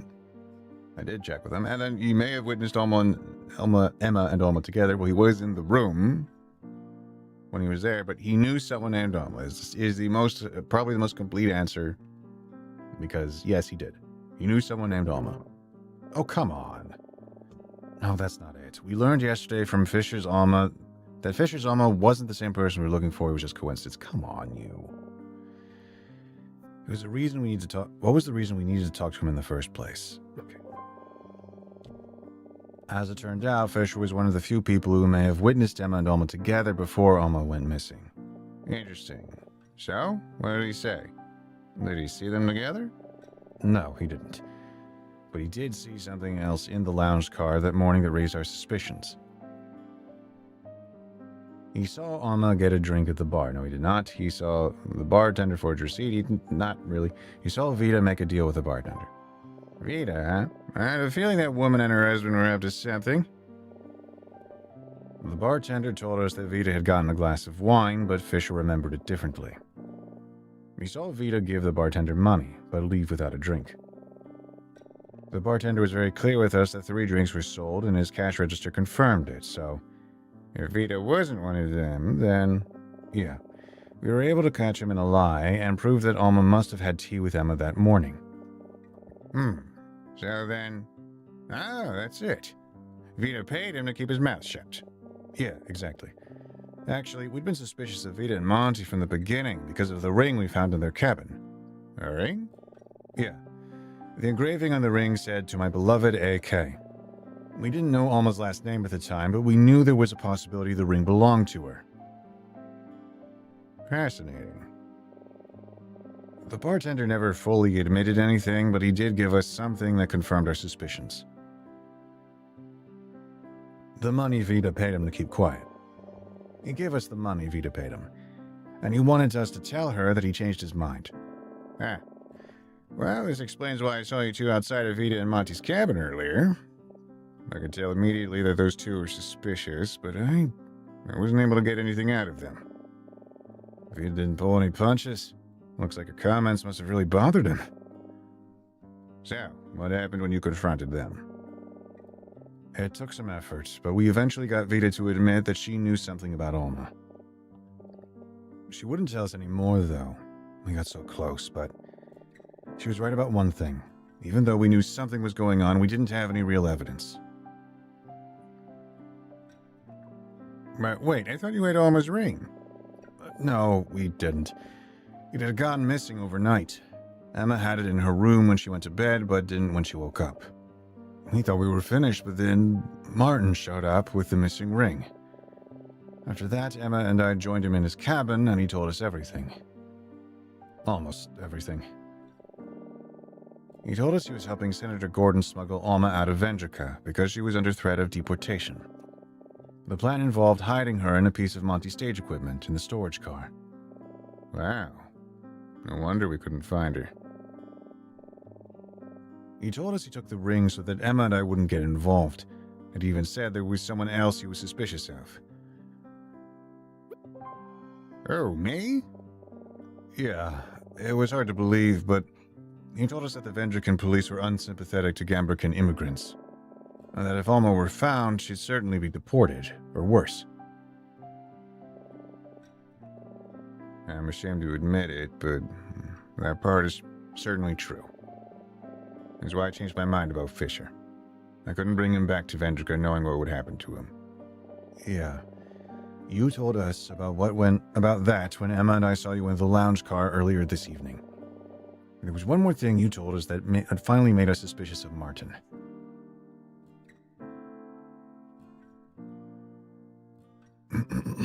Alma's last name. It was Alma's last name and her relation to Otto Keller. Martin didn't tell us that Alma was married to the man who was murdered 3 days ago, so we knew there had to be more to the story. That's when we decided we needed to talk to Alma herself. She was the one who could tell us the whole truth. So you went to the storage car to look for her? It wasn't easy, but we eventually found her in a very unlikely place. In the cage. She was underneath the floor of the big cage in a hidden compartment. Real? I just can't believe how much you two were able to discover. And to think I was all ready to call it quits. God, what a detective am I? What kind of detective am I? I'm sorry, don't mind me. Please continue. Alma was reluctant to talk at first, but she trusted Emma, so eventually she opened up to us. She told us about a man who blackmailed her husband, Otto, to get him to murder Maxwell. And just as she was about to tell us who it was, the train came to a stop and the lights went off. When we finally got the lights back on, Alma was gone, and we discovered someone had locked us in. But if it wasn't for the porter coming by and unlocking the door, we might have been stuck there for the rest of the trip. I suppose it was Martin who did all that. Does that mean he's the one who pulled the emergency stop? But why would he... Wait. I think I know why. You do? Yes, think about it. Other than making the train stop, what could he cause to what could he cause to happen by pulling the brake?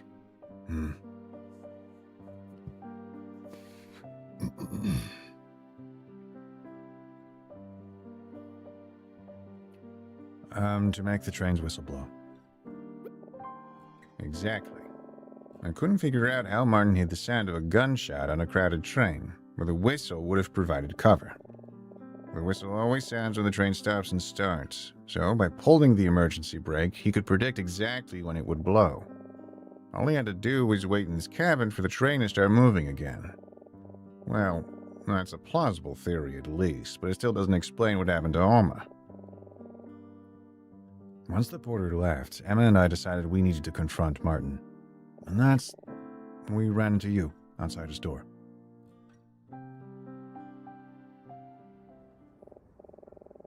Thank you. I think I have a good understanding of everything now. Maxwell discovered Gordon's dark secret and, as a result, was murdered by Otto, who was subsequently killed by Martin. I guess that just about wraps up my case, then. Both murders are accounted for, and both culprits are no longer with us. The only person left to be brought to justice in this whole thing is Senator Gordon. Is something the matter? No, it's nothing. Just something I need to think about.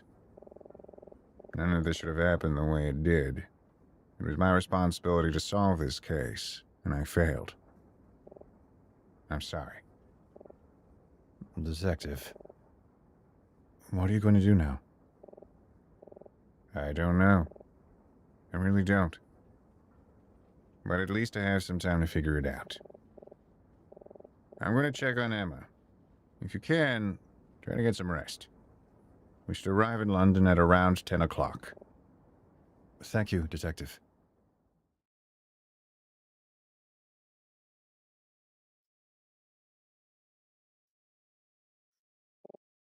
What now?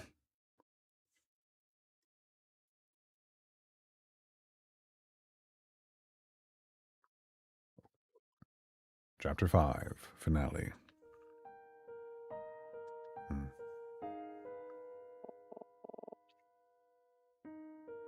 Dad, hello? Are you listening? Huh? What? Oh, hi, Emma. You totally zoned out for a minute there. Are you feeling okay? Yeah, I think so. Well, anyway, as I was saying, I finished looking over your term paper.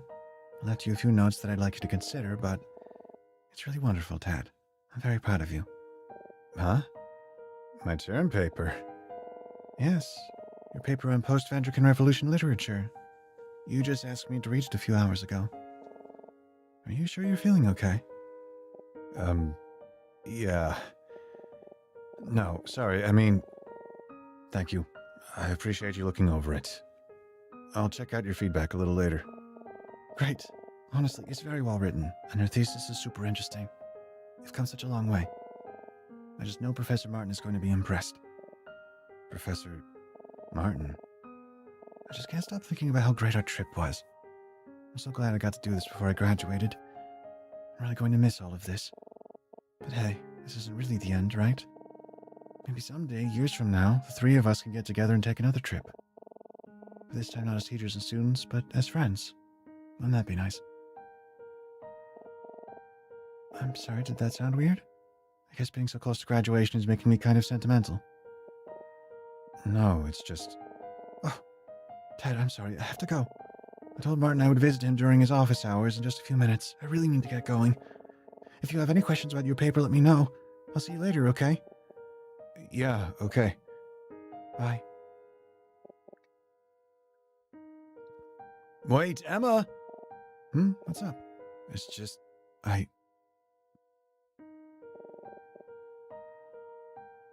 really gonna miss you, too.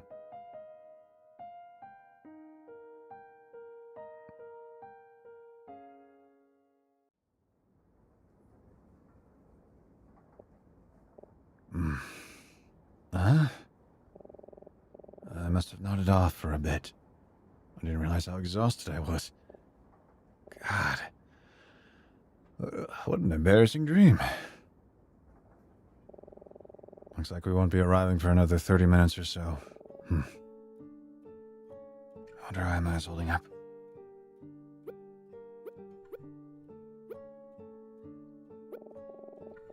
For a second, I really thought I was home and everything was back to normal. But I'm still here. Right now, I should just focus on finding Emma.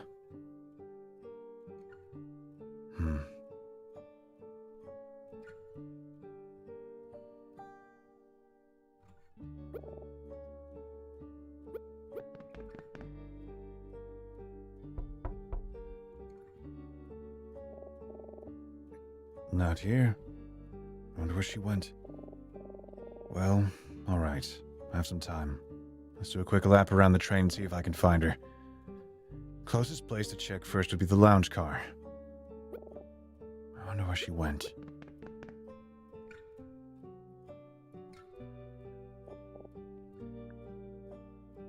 Hey, you! Have you heard the news? Yeah, have you heard? Somebody on board was murdered. Murder? Can you believe it? Bummer, I don't think he heard me. No, he must have. Maybe you should say it louder. Yes, that will do the trick. All right. No, I heard you the first time. Murder, yeah, that's very interesting. You don't believe us, do you? I mean, to be fair, it's not like we have any evidence. So, real quick, the detective will most likely be the culprit, if for nothing else, because in the very beginning of the game, when you're first introduced to him, the image that they show you is of him having a sinister smile as he enters the room. Anyway. To be fair, it's like we don't have any evidence. Evidence? We don't. Who needs evidence when you have a golfer's intuition? How does that help? Listen, the train didn't come to an emergency stop for no reason. Sure, the attendants have assured us there was no cause for concern, but that only makes me more suspicious. They're clearly trying to cover something up to avoid bad press, and that could be more. And what could be more damning than murder? Sorry, Dennis. That sounds like a pretty big leap to me. Ah, why won't you let me have any fun? Okay, fine. There's no real evidence of murder, I know, but there's definitely something fishy going on here. My intuition never fails. Well, he's not wrong about that. I just wish we could have had more time to figure out what it was. Just our luck. So I guess the actual news hasn't gotten out. It's probably for the best. If people knew what happened, it might cause a panic. Oh, Dennis, we need to finish packing. Ah, you're right. Sorry, my good friend, we must take our leave. I wish you the best from now until the end of your round. May your lies be flat. And your putts be true. Good luck.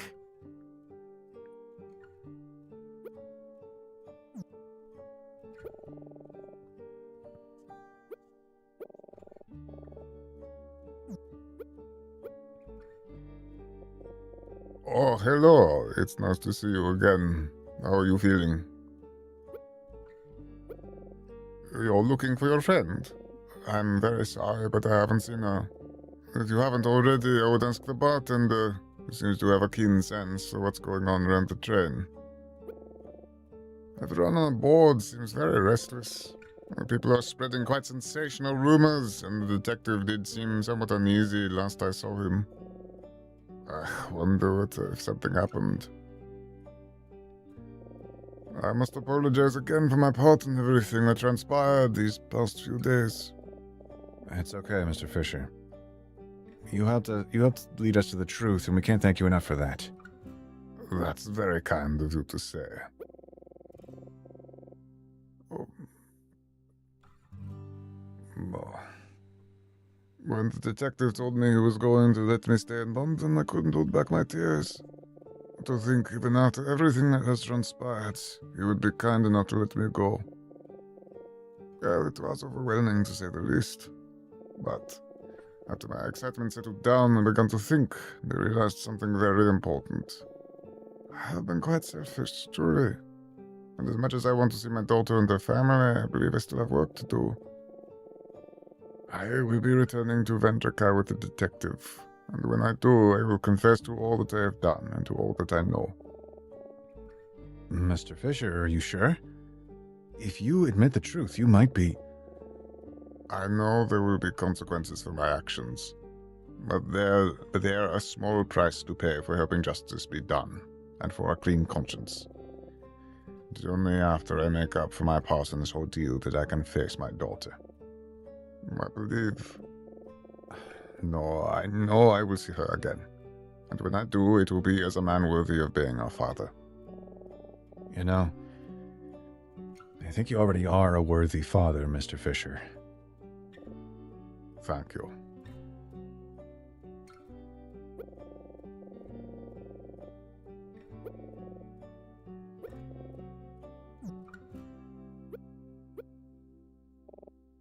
Well, you're back. Tell me, how did it go with the magician and his wife? Did you find your dream woman? You don't want to tell me? It's not that, it's just... No, it's fine. You don't need to tell me. The look on your face says it all. I can tell you found what you were looking for. But I sense the result wasn't quite what you hoped it would be. Yeah, something like that. Well, such is life. No, I have not seen her. The train is awash in gossip. It would appear something dramatic took place after we stopped. That said, most of the passengers have little idea what actually transpired, myself included. Not even my strongest blend could weaken the detective's constitutions enough to make him tell me. Relax, it was a joke. Nevertheless, I have heard some interesting rumors. If you're curious, I'd be happy to divulge. No games this time? No games. I think we've both had enough fun for one ride, yes? I'm not entirely sure how this rumor started, but many passengers seem to believe a murder took place while we were stopped. Granted, nobody I've talked to has seen any evidence of this, and I'm sure the truth isn't quite that dramatic. But that hasn't stopped some of our more questionable passengers from pretending to be Hercule Poirot. It's very irritating. He's probably talking about Dennis and Palmer. It's clear that the detective is hiding something from us, but, well, it's none of my business. Very soon we will arrive in London and this journey will be behind us. I would suggest that everyone move on from whatever took place here and prepare to return to their dull, unsensational lives. That's my opinion anyway. I think you have the right idea. I did hear one more thing. One of the porters was complaining about a man and woman bothering him in the storage car. He described the woman as fearsome. Could it be Vita and Monty? I want to find Emma, but I wonder what they're up to. When I'm done here, I should check it out.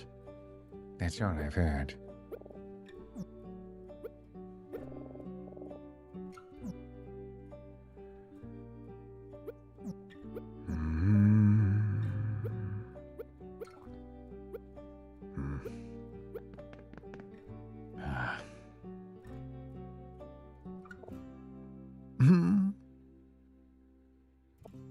Oh, it's you.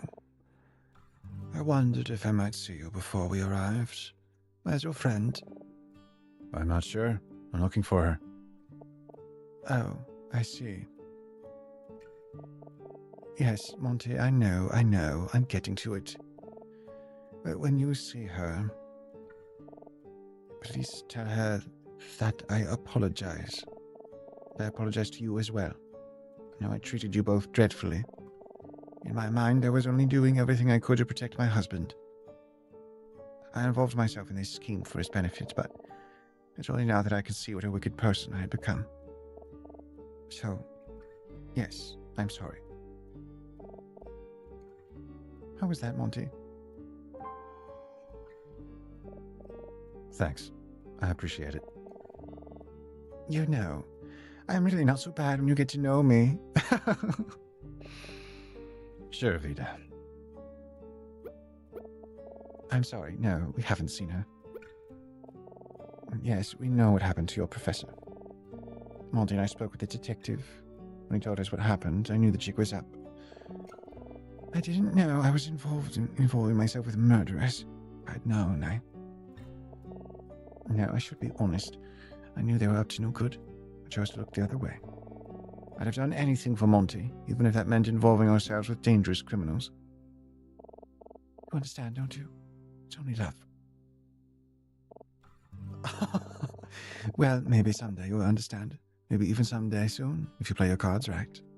That said, for you to discover your professor like that, and to find out about his crimes in that way, it's all quite awful. And I am sincerely sorry to have played any part in it. It's okay, Vita. Em and I will be okay. I hope so. So, if you spoke to Detective Daltrey, then what's going to happen to you two? Oh, I don't know. The detective didn't arrest us, but I'm sure that's just because he has his hands full at the moment. I don't expect he'll let us off the hook, and I don't intend to be a nuisance for him. I'm sure part of me thinks the two of us should just make a break for it once we get to London, but... That's the old Veda, no more little plans and schemes. From now on, I'm going to be doing the right thing. Whatever makes you happy, darling. Wow. I'm actually kind of touched. I guess we'll see what happens.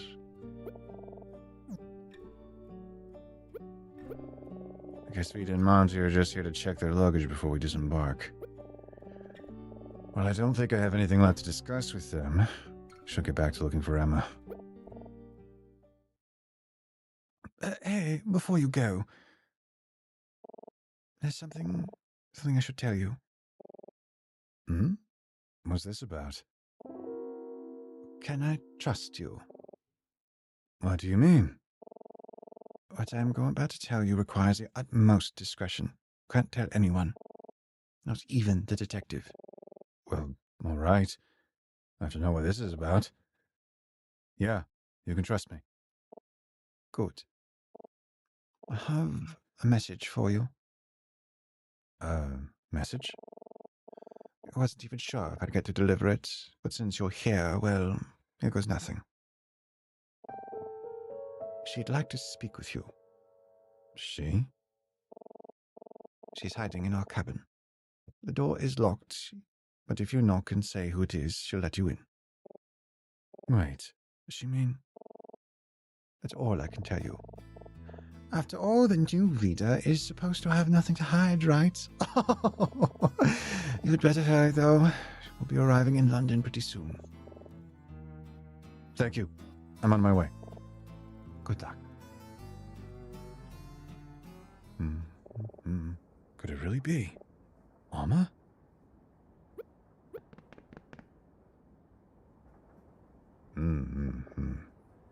Oh, hey. Just the man I wanted to see. I was on my way to come get you. Detective Daltrey. I wonder what he's up to now.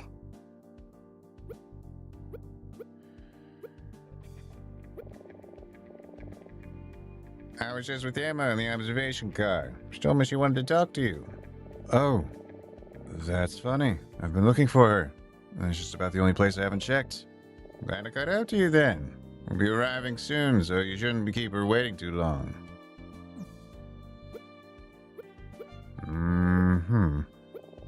Emma's waiting for me in the observation car. I need to wrap this up quick so I can go find her.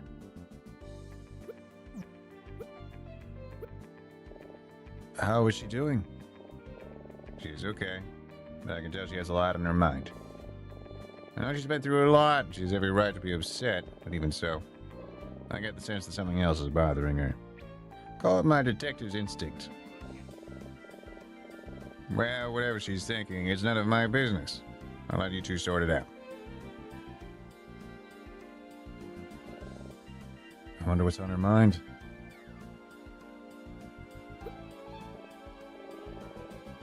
You know, I spoke with him for a pretty long time yesterday. I liked him. He seemed like a decent man, passionate about his work and proud of his students. I'll admit his connection to Vendrica and his presence at the hotel raised my suspicions, but after talking to him, I was sure there was no way a guy like that could hurt anyone. Your professor went through a lot of hardship. This can't excuse his actions, but do you think it's fair to judge someone for how they act in an impossible situation? Situations no person should ever have to endure? I just can't help but wonder, what would I have done in this situation if I felt there was no choice? What do you do? I don't know. Yeah, neither do I. What about you, Detective? Have you figured out what you're going to do next? Listen, I'm going to be completely honest with you. We may know the truth, but bringing any true resolution to this situation is going to be difficult. We started as a murder, ended up as a genuine government conspiracy. I get the sense that Senator Gordon is the type to have made contingency plans for this exact scenario. Even if Martin were alive to confess, bringing Gordon to justice would have been difficult. Without him, well, I promise you, I will do everything in my power to bring the truth to light and have Gordon answer for his crimes. But for you and Emma, this story ends when we get to London. If I've learned anything these past few days, is that I've allowed myself to ignore my country's many problems for far too long.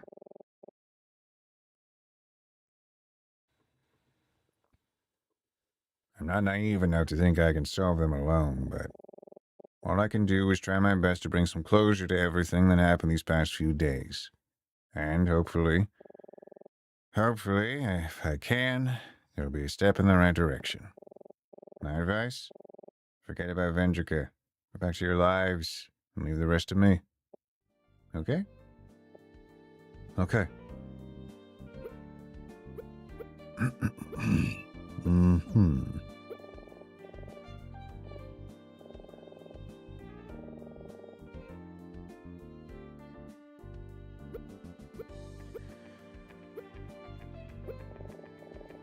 Oh, okay, cool. So I think there might have been an alternate route here. Because I did avoid... I don't know. But I did avoid a conversation piece intentionally. Because I felt like it would affect something. Because of my suspicions.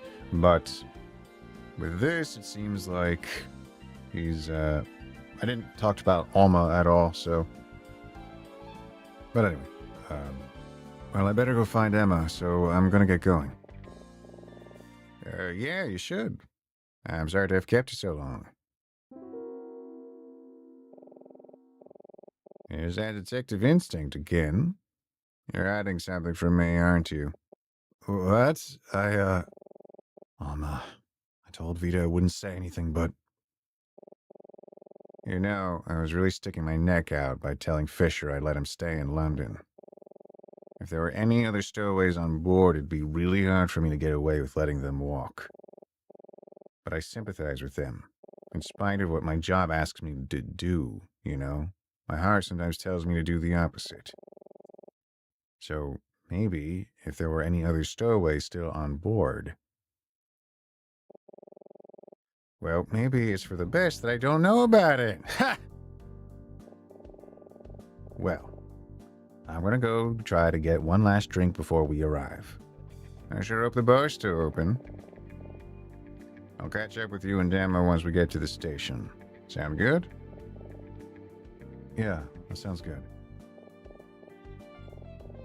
Thanks, Detective, and good luck with everything. Don't sweat it. I have to take my thought back. I'm sorry. I'm being led just like they want me to be led. Where I have that suspicion about him being, like, secretly still being a villain. But the most likely answer to Alma escaping from that moment previously would just be, like, I suppose Vita or Monty. Monty, more likely, just by being the magician. Being the person to help her escape. And then her getting into being put in their room and hidden away. Alright, so Emma's waiting for me in the observation car. I'll catch up with her as soon as I can, but first, I need to talk to Alma.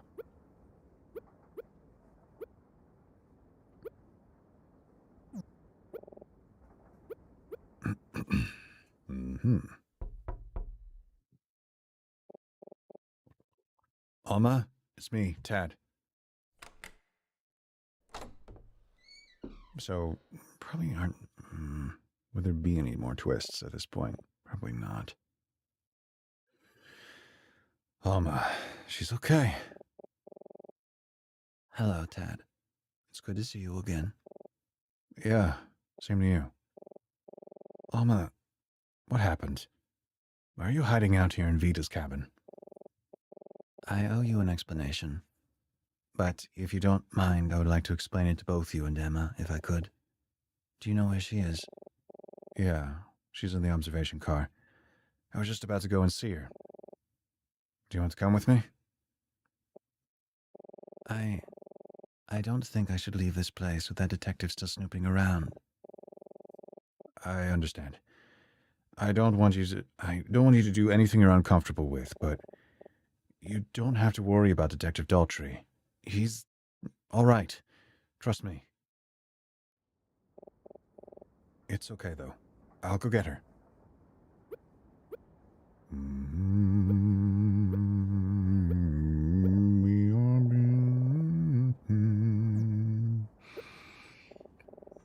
Wait. Hold on. I'll come with you. Are you sure? Yes, I trust you. If you trust the detective, then I do too. Okay, let's go.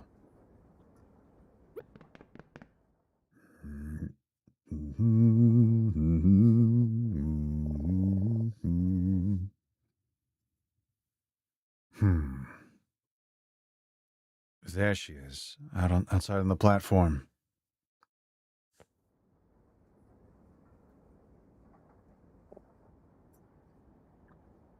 Emma? Hi, Dad. How are you doing? I'm all right. I just keep going over everything that happened in my head. I don't know what to think or what to feel. It still just doesn't seem real. Does that make sense? Yeah, I know exactly what you mean. Hey, Emma, I brought someone with me. She wants to talk to us.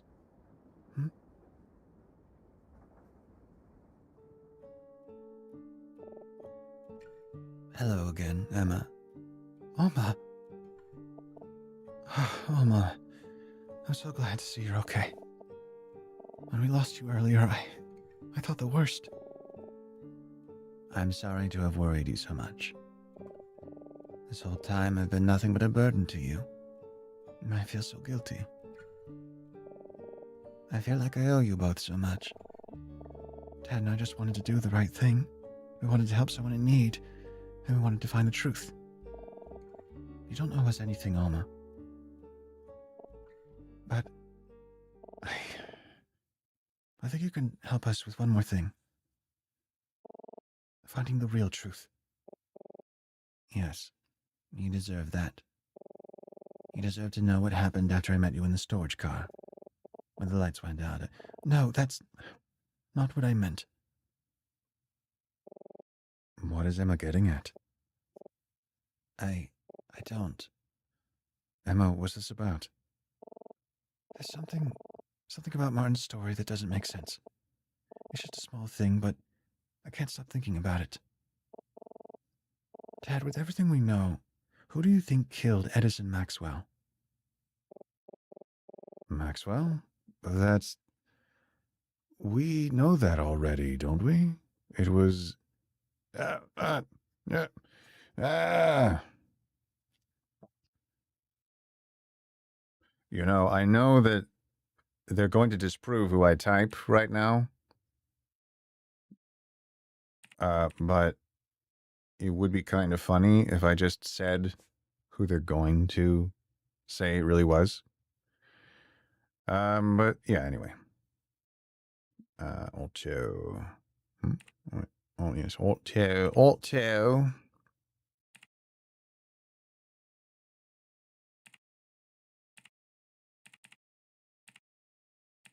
Alt-2 killer.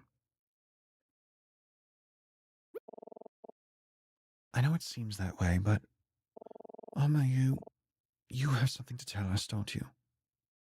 Because why would she feel like no one should... Why she doesn't deserve any kind of care or sympathy, and it's because she killed a guy. Do you mind if I tell you a bit about my husband, Otto? It was shortly after we were married that Otto suggested we flee to Vendrica.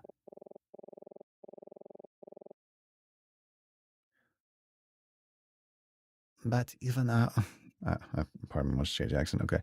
But even after we moved, we still struggled to get by. Both of us searched for suitable work, to little success. The only jobs we could find were low-paying positions as housekeepers for that dreadful lawyer, Maxwell. We would alternate days, and if for some reason one of us was unable to work, the other would go instead. The work was grueling, and Maxwell was a tyrant. But Otto and I were so worn down. Would often return home late at night and break down in tears. But Otto never complained. He would comfort me, reassure me that someday our situation would improve, that this wouldn't be forever. In spite of everything he believed in Vendrica, he was a truly good man.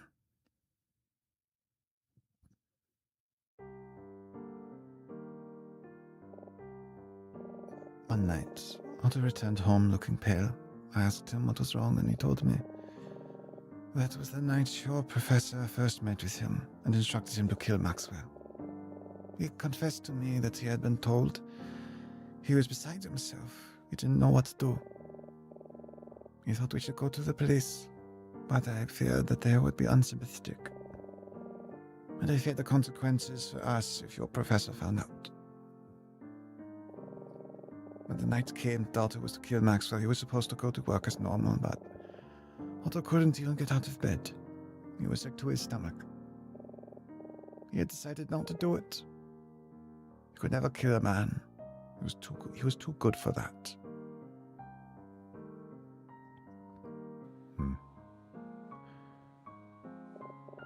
As always, he assured me that everything would be all right. But we both knew this time was different.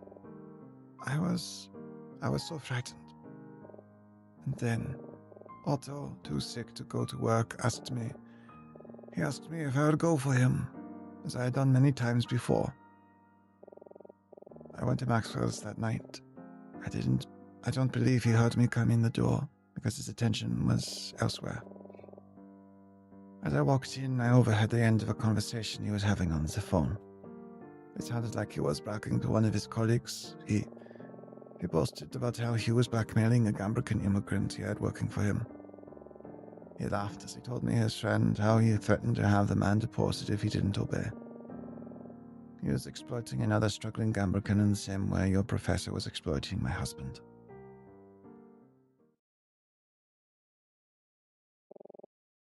It made me so angry, and I was afraid. So many thoughts were rushing through my mind, and I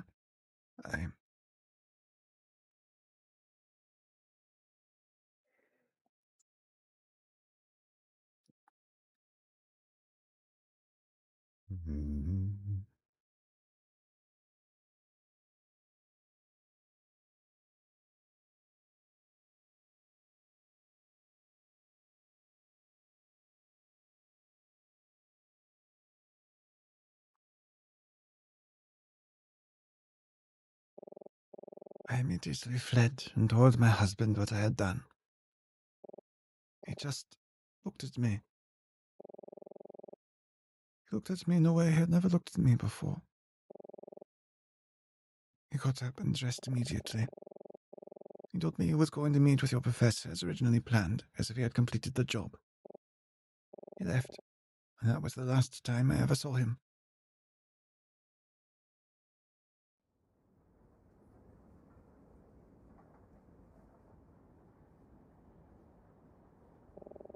I didn't know that he planned to turn himself in and take credit for the murder. I suppose this was his way of accepting responsibility for what I had done. It was only later that I found out he intended to have me travel to London alone.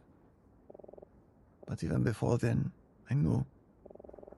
It was in that look he gave me. The moment that I saw his face, I knew that he didn't love me anymore. And how could he? How could a decent man like Otto love a murderer?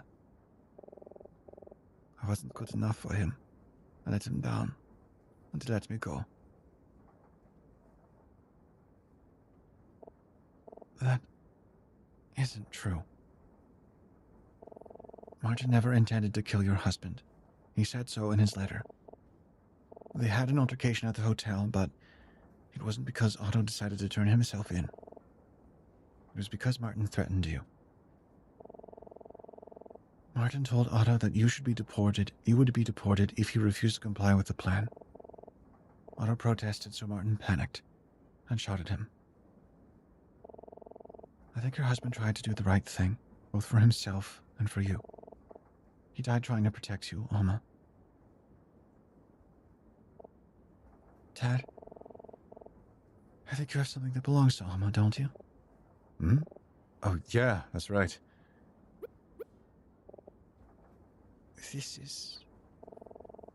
We found this in Vito and Monty's cabin. It's a ring, isn't it? I took this off after they found me, after I talked to you. I let it in their cabin because I didn't think I should wear it anymore. It's because of this ring that we found you, Alma.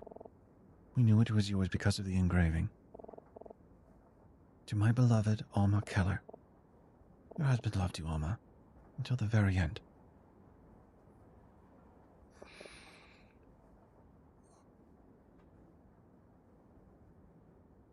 Oh, Otto.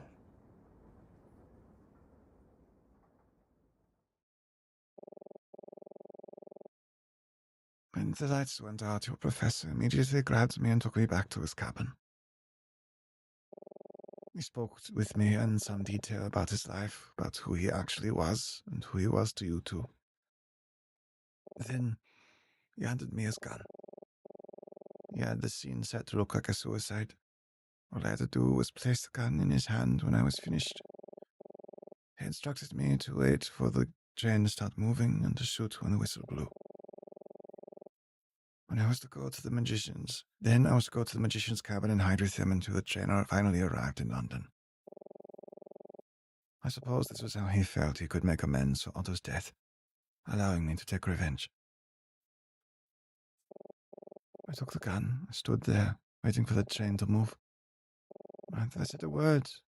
We just stared into each other's eyes for what felt like an eternity.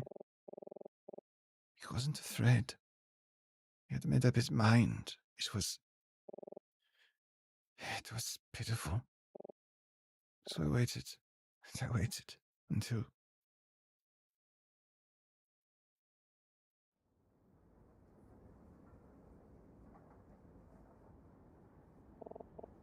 It's all right, Alma. You don't have to tell us anymore.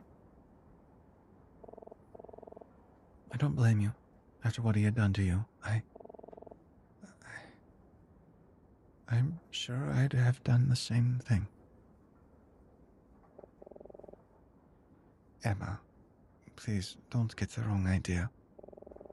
I don't blame you for thinking like you do. After all, what I've done is something I will have to live with for the rest of my life.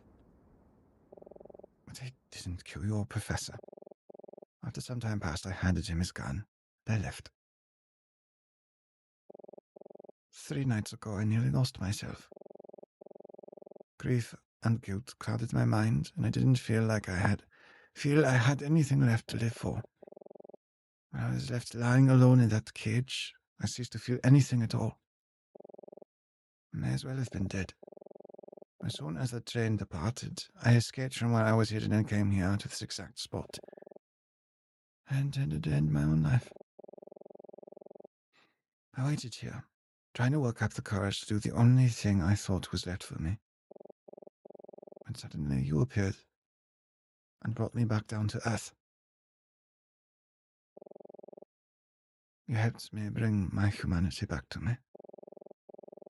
And I wasn't about to lose it again for something as horrible as revenge. Or a special girl with a good heart. And I sincerely hope, in spite of everything, I sincerely hope your spirit isn't broken.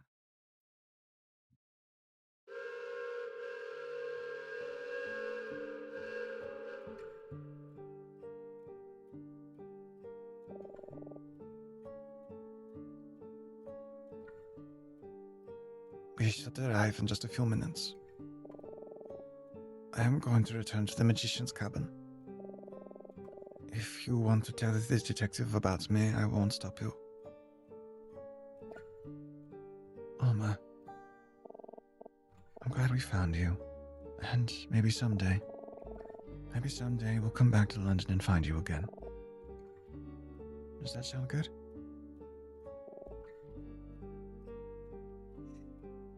I'd like that.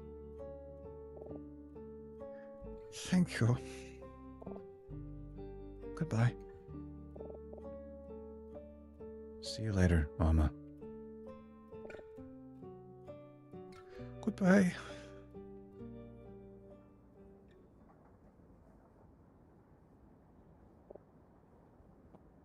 Emma? Yeah? How did you know? How did you know that Alma killed Maxwell? There was an inconsistency between Martin's description of Maxwell's death and Daltrey's. 1 second.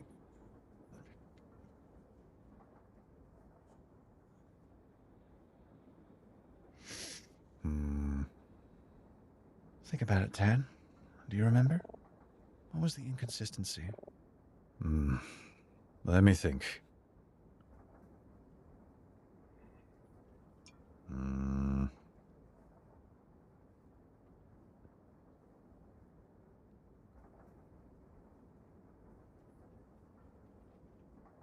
wish I could save.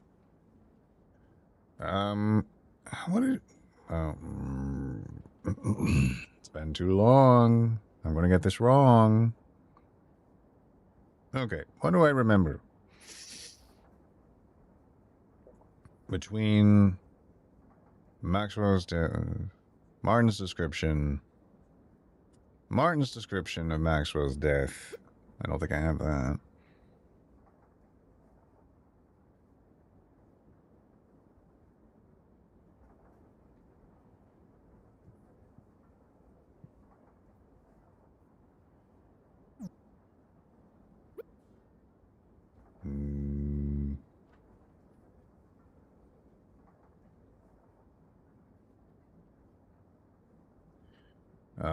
I don't. Alright, so Medicine Maxwell. Well, I remember him dying in Breakfast. Like his... Well, furthermore, I guess I'm a little confused, because I think from what I remember the original description of the murder being, was that he kind of died with his, just like his face and his food, basically. Well, so not long after he was found. Was that he had a knife in his back or something? But I don't remember what Martin said was the cause of his death.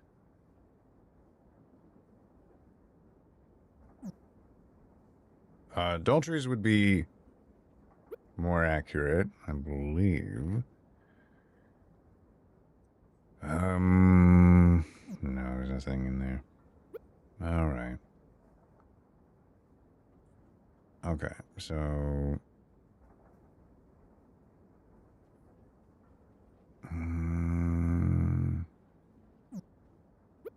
So, let me think.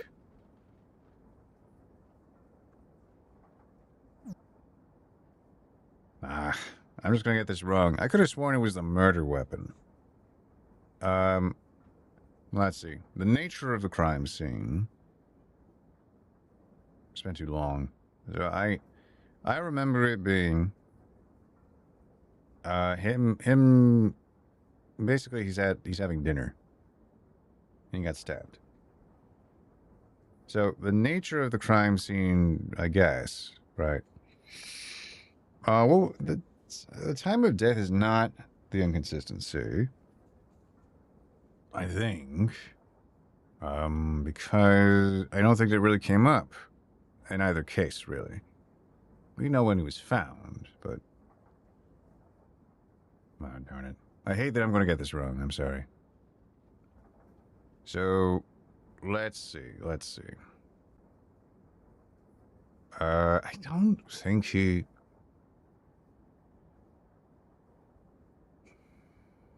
I don't remember Martin saying anything about a murder weapon, right? Furthermore, I'm not entirely sure... Well, okay.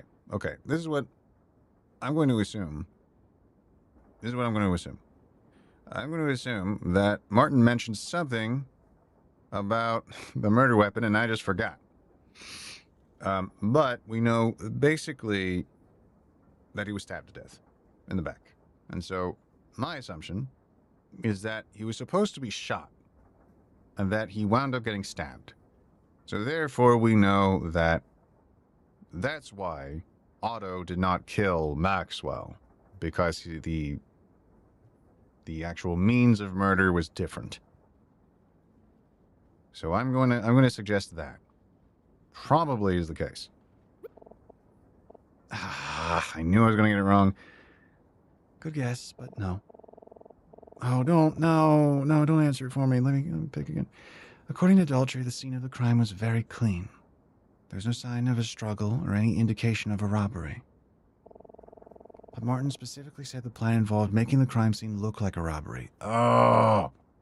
I'm so sorry. I failed you all. I failed you.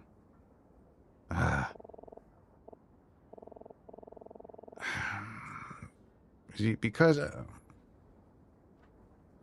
Why did I... There would have... Yeah, sorry. There would have been no reason for him to mention that aloud, like he was going to use again. No. It would have been... I don't know, how to succeed in it and get away. All right. Otto could have made a mistake, but under the circumstances, I couldn't shake the feeling there was another explanation.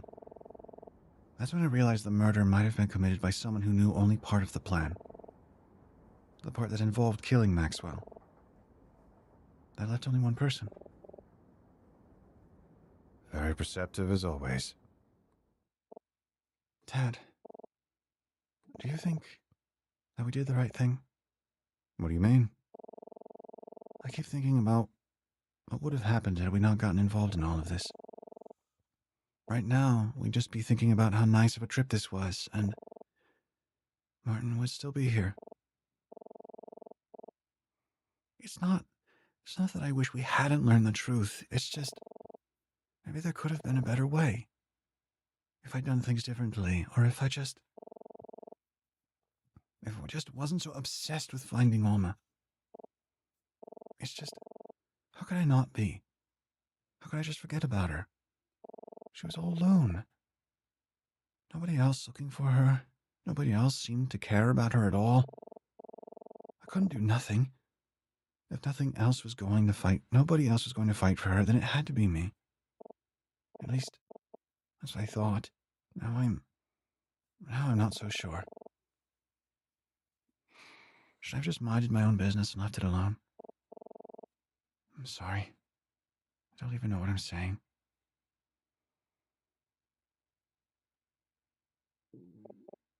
Hey, Emma. Can you tell me something? Why did you want me to come on this trip? I don't... Why do you ask? It's just... When you first told me about this whole thing, I wasn't too sure about it, but you were really insistent. You kept telling me how good it'd be for my writing, how it'd be a good chance to show Martin what I could do. I know you really meant all of that, but... Was that the only reason? No. No, of course it wasn't. I was nervous about traveling overseas for the first time. And I didn't want to... I knew I'd be safe with Professor Martin, but I didn't want to go alone. I wanted someone to share this experience with. And I wanted it to be you. And now look at this mess I got you into. You must think I sound pretty pathetic. You know, Emma, before we met, I really felt kind of lost. These past few years, I thought I figured something out. Or at least, for the first time, I thought I had a goal. I wanted to prove myself to Martin, just like you did. Sometimes in class, you'd answer him so enthusiastically, and he'd give you that sly smile of approval. I just wanted to roll my eyes. But, honestly, I was jealous. I was jealous that Martin thought so highly of you. I just knew I couldn't compare. I wanted what you had. Someone who really believed in me, with the talent to deserve it. I don't know if it was just because I was jealous or what, but it just seems dumb now. Emma, you saved someone's life. You saved her life just by being who you are, and by doing what you thought was the right thing to do. And on top of that, it's all because of you that the real truth behind multiple horrible crimes finally came to light. I never had any reason to be jealous, because from the day I met you, I already had someone to look up to.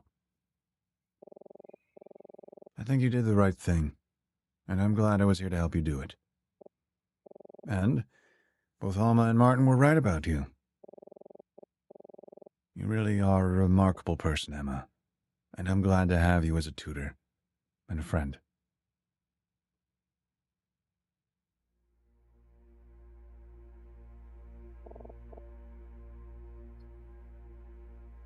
Thank you, Dad. And Dad? Don't think that just because of all this you can skip writing that term paper. Martin isn't here anymore, so it's my responsibility to make sure we finish the study program. I won't take no for an answer. I want this to be the best essay you've ever written, okay? Don't worry. It will be. Good. I can't wait to read it.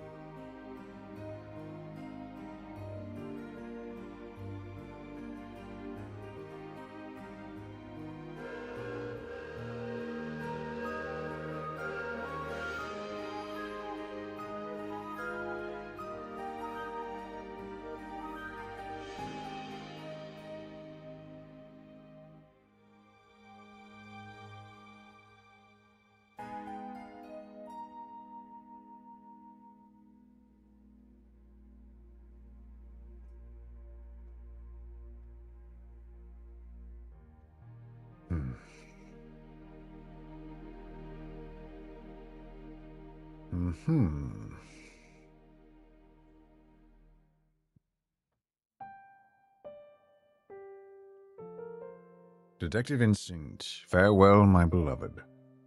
Written and directed by Joey Lopes. Systems and Programming, Eric Gao. Or Goff. Art direction, Harry Panorgius. Prism, Picto. Illustrator, Jetto.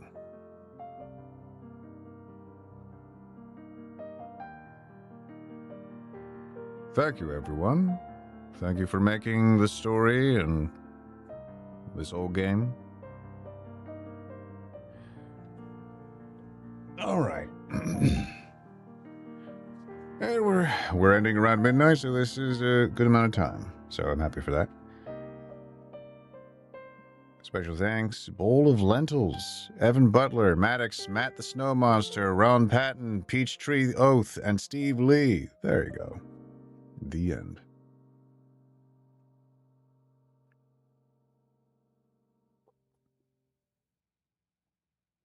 And our story comes to an end. But is this truly it, or is there an epilogue?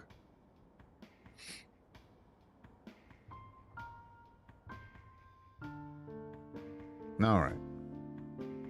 Well, part of me thinks, because I believe there was some achievement involving other stuff. Or no, I'm thinking about an OST. The OST for the game is available on Bandcamp, and I believe I had scrolled through and seen different things previously, and I think one of them was an epilogue track, and I just assumed it was...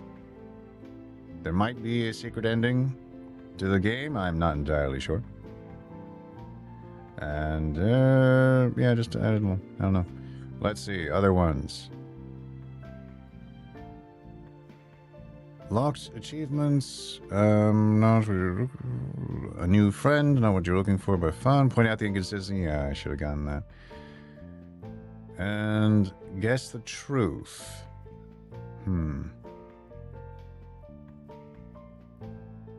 Okay, so there was an achievement. There is an achievement for guessing that it is her and not her husband. So, yeah, I should have put that in there just for the hell of it. It would have been nice. All right. Well, we're winding down now, so I might as well just lounge a bit and just chat about the game and everything, what it was like, and give my little review. I'll try and be quick. I really liked the art direction. I liked a lot of the writing, and I liked the music. It was pleasant. The variety of characters was good. They had a sufficiently interesting designs and quirky attitudes. They could have been zanier, I suppose. That's not a request, though. I think, actually, if you look at a series like Ace Attorney, which this draws a kind of the obvious parallel to, in my mind, is that I think part of the problem with something like Ace Attorney is that you become known for some of the zanier characters, and then you need to keep trying to one up each of those, and then it gets kind of crazy. But sometimes you can still have eccentric characters within a relatively mundane setting or environment, or like a more mundane appearing design. You can still have a distinct character. We have some fun golfers in this game, etc. And we have like the creepy bartender, who I think is a Peter Lorre reference, or at least I was given that impression, and so that's why I tried to give him like a silly voice. But I might be wrong about that. It was who I was reminded of when I saw him. As far as, and I think I liked the characters for the most part. The detective I like, and the writing was good enough in maintaining a degree, like a small amount of tension. So with him and uncertainty. So there's always the possibility, even going in late into the game, that maybe he is lying, or maybe he is telling the truth, and it is this is the genre where you can be misled by someone appearing to be nice and they're actually lying to you. But there are some stories where you do have to take their word for it, that what they're saying is the truth. It's like, but this is not. But anyway, this is the right genre where people can lie to you and such. The puzzles were not too difficult, although, of course, I feel stupid for not getting certain things right, just towards the very end. Not remembering the inconsistency. That annoys me. And what was the other thing? There was, just internally, as I was debating who's likely a culprit or whichever. I didn't suss anything out until the game wanted me to suss it out. So, I guess I'm not genre savvy enough. I liked Emma. I like her design. It's just wholesome, and I do like that they are just friends. Although there is that hint, of course, of a deeper romantic connection. I don't think you need to necessarily have that, let's say, commit to, like, the romantic thing. But I don't know, if you make a sequel, then there'd be nothing wrong with progressing that. I think the joke of the term paper at the end was all right. I mean, it was nice for them to just be friends. But at the same time, if they had decided to make the writing go more firmly in say a romantic direction, it wouldn't have hurt. I think, and also it was just funny to explore what I could observe in the different settings to find the secret text and dialogue. I liked the music that was playing on the radio. The soundtrack itself was very pleasant. Graphics nice, character design's good. I think it is I think the story itself might have some of my criticisms, though. So all the design elements I really like, but as far as anything that could have been better or could have been more fleshed out. So on the one hand, it's a bit real, and it feels analogous to certain environments like Cold War, East and West Germany, and not East and West Berlin, for example, and just the Berlin Wall and all that. It makes me think of that, like two countries that are go through this political upheaval, and then you have one that actually seems to be progressing, and the other is sort of stuck in time due to communism and all this stuff that's happening and the suffering that causes. So in a way, I sympathize and I like the historical feeling of that story. I don't think it feels like... In a way, I feel like this game came out at the wrong time. Like, I would have loved to see this come out decades ago. But nowadays, in a way, I'm less sympathetic to the main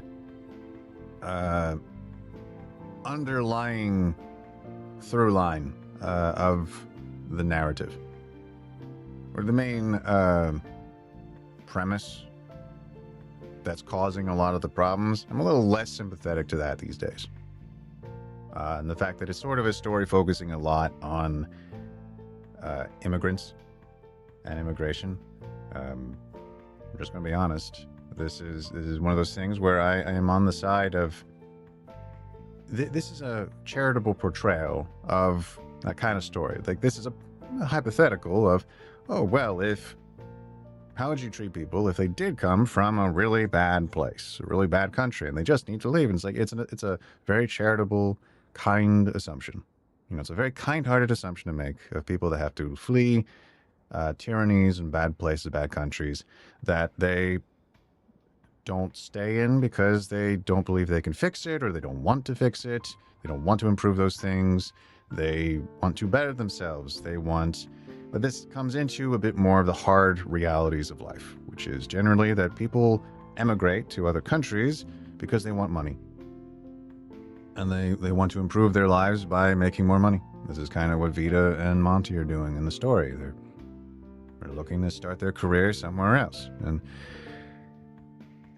all of that. And it's just that when it comes down to it, it's not always true. When looking at life and what people are doing, why people move to different countries, it's not always about, say, these wholesome reasons or deeply even tragic reasons. It's not always about, like, there's not always some noble context for why we see illegal immigration throughout the world.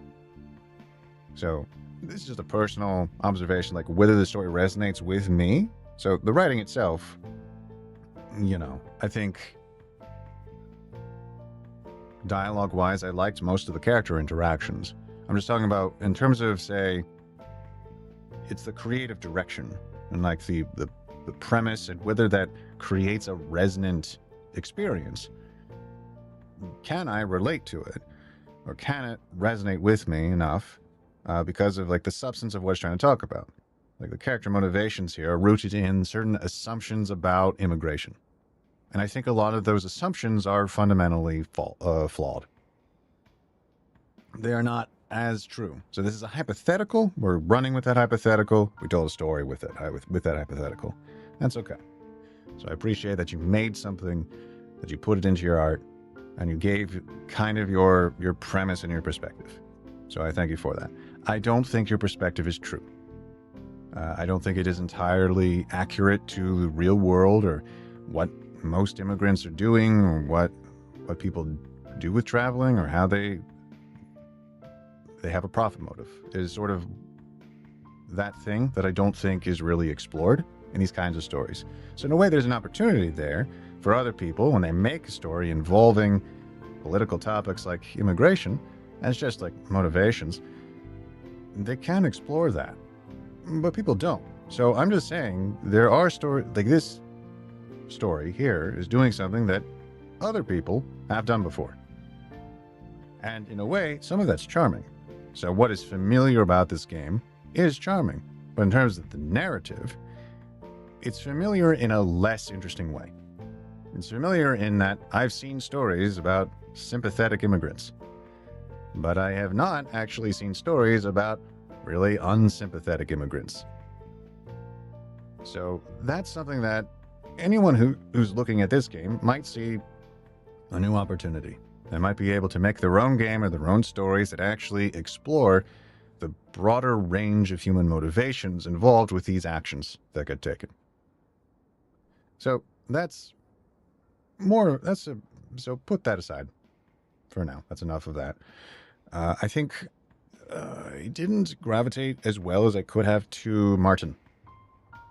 Since he's kind of the other major character to think about, and in terms of the climactic event that leads to his death, that I think it should have hit harder than it did. There are times in this game, in this story, where we're just getting an exposition dump about backstory, and we don't get to do enough. And I guess part of that is due to the limits of the setting, doing this stuff on a train and all that. But there could have been more moments where we see Martin doing something or interacting with people in distinct or unique ways that kind of inform or express that he is a man who's willing to kill himself at the end, or that he really does have some kind of deep guilt. The bit of backstory about how he killed his friend, and also that he's also friends with a bad guy, like an evil politician, basically, or corrupt politician of sorts. So you don't get a sense that he's weighed down by that, I'd say. In fact, part of it is his character art. He looks kind of smug a good number of times. He's an intellectual guy who's a bit self-satisfied, when he's lived with all of his choices for some 40 years. So I don't know what causes the decision in himself, what causes the change. A man died because of his actions. Because he threatened Alma with deportation, basically. And again, it's like with my biases, I don't view like that threat as the worst thing in the world. Because sometimes when sometimes you cause harm to the people of the countries that you're sneaking into. But that's sort of but again, I'm getting distracted. It's more like, what do I understand about Martin as a character? What do I understand about his feelings? And, does he seem remorseful? Is it really bad? Or is there enough there? I think there could have been more. I think there was enough with Vita and Monty. I think there was enough with the bartender. And the golfers, I'm kind of disappointed with. It would have been a really bad writing decision to make one of them the killers, most likely. But I kind of wonder, they might have been pointless, I suppose. They kind of just told us that there was a storage car, and they kind of just they were useful enough in their function of the story to just tell us where to go next, and also to tell us basically all the things to not believe. So they were the absurd characters who just were there to tell us where the story is not going to go. So they served their function, their purpose, and they gave us a good laugh. And gave us a very brief golf minigame. So that's all good. And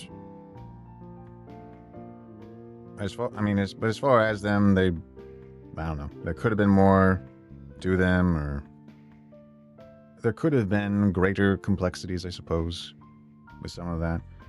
But in terms of the length, how much time you had to tell the story, all of that, I think, was done well enough. I think that there were a couple of things with the beginning of the game as well that were a bit off. We have built into the writing on the train what could hide a gunshot, and that's set up properly, and the payoff is there. I don't quite think there was anything that justified a gun being fired at the hotel and it not being observed by anyone. So I think that's strange. Granted, I don't know. They were on the 5th floor, and the room was supposed to be unoccupied, and I don't know. Everyone who was at the hotel that's a relevant character was staying on the 1st floor. So maybe the whole point is just, I don't think so. I think it's heavy sleeper, you know. But it was like a surprise. It was a twist that happened. There was a turn in the narrative that a bullet was found. And it was a bit of an awkward observation of, did the bullet actually not hit him and it hit the window? Well, they found the bullet just at the scene, like in an immediate drop off from the hotel. It seemed a bit awkward.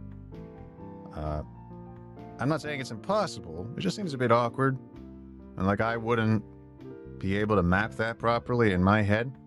In terms of I assumed that the bullet had been shot into the man's abdomen.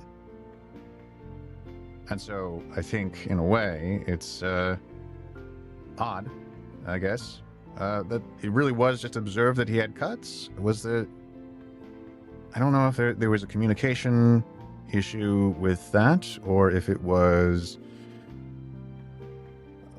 a writing error. It could be, or it was like a censorship thing. Like, does that affect the rating? If, say, a gunshot goes off in a story versus whether it hits someone or not?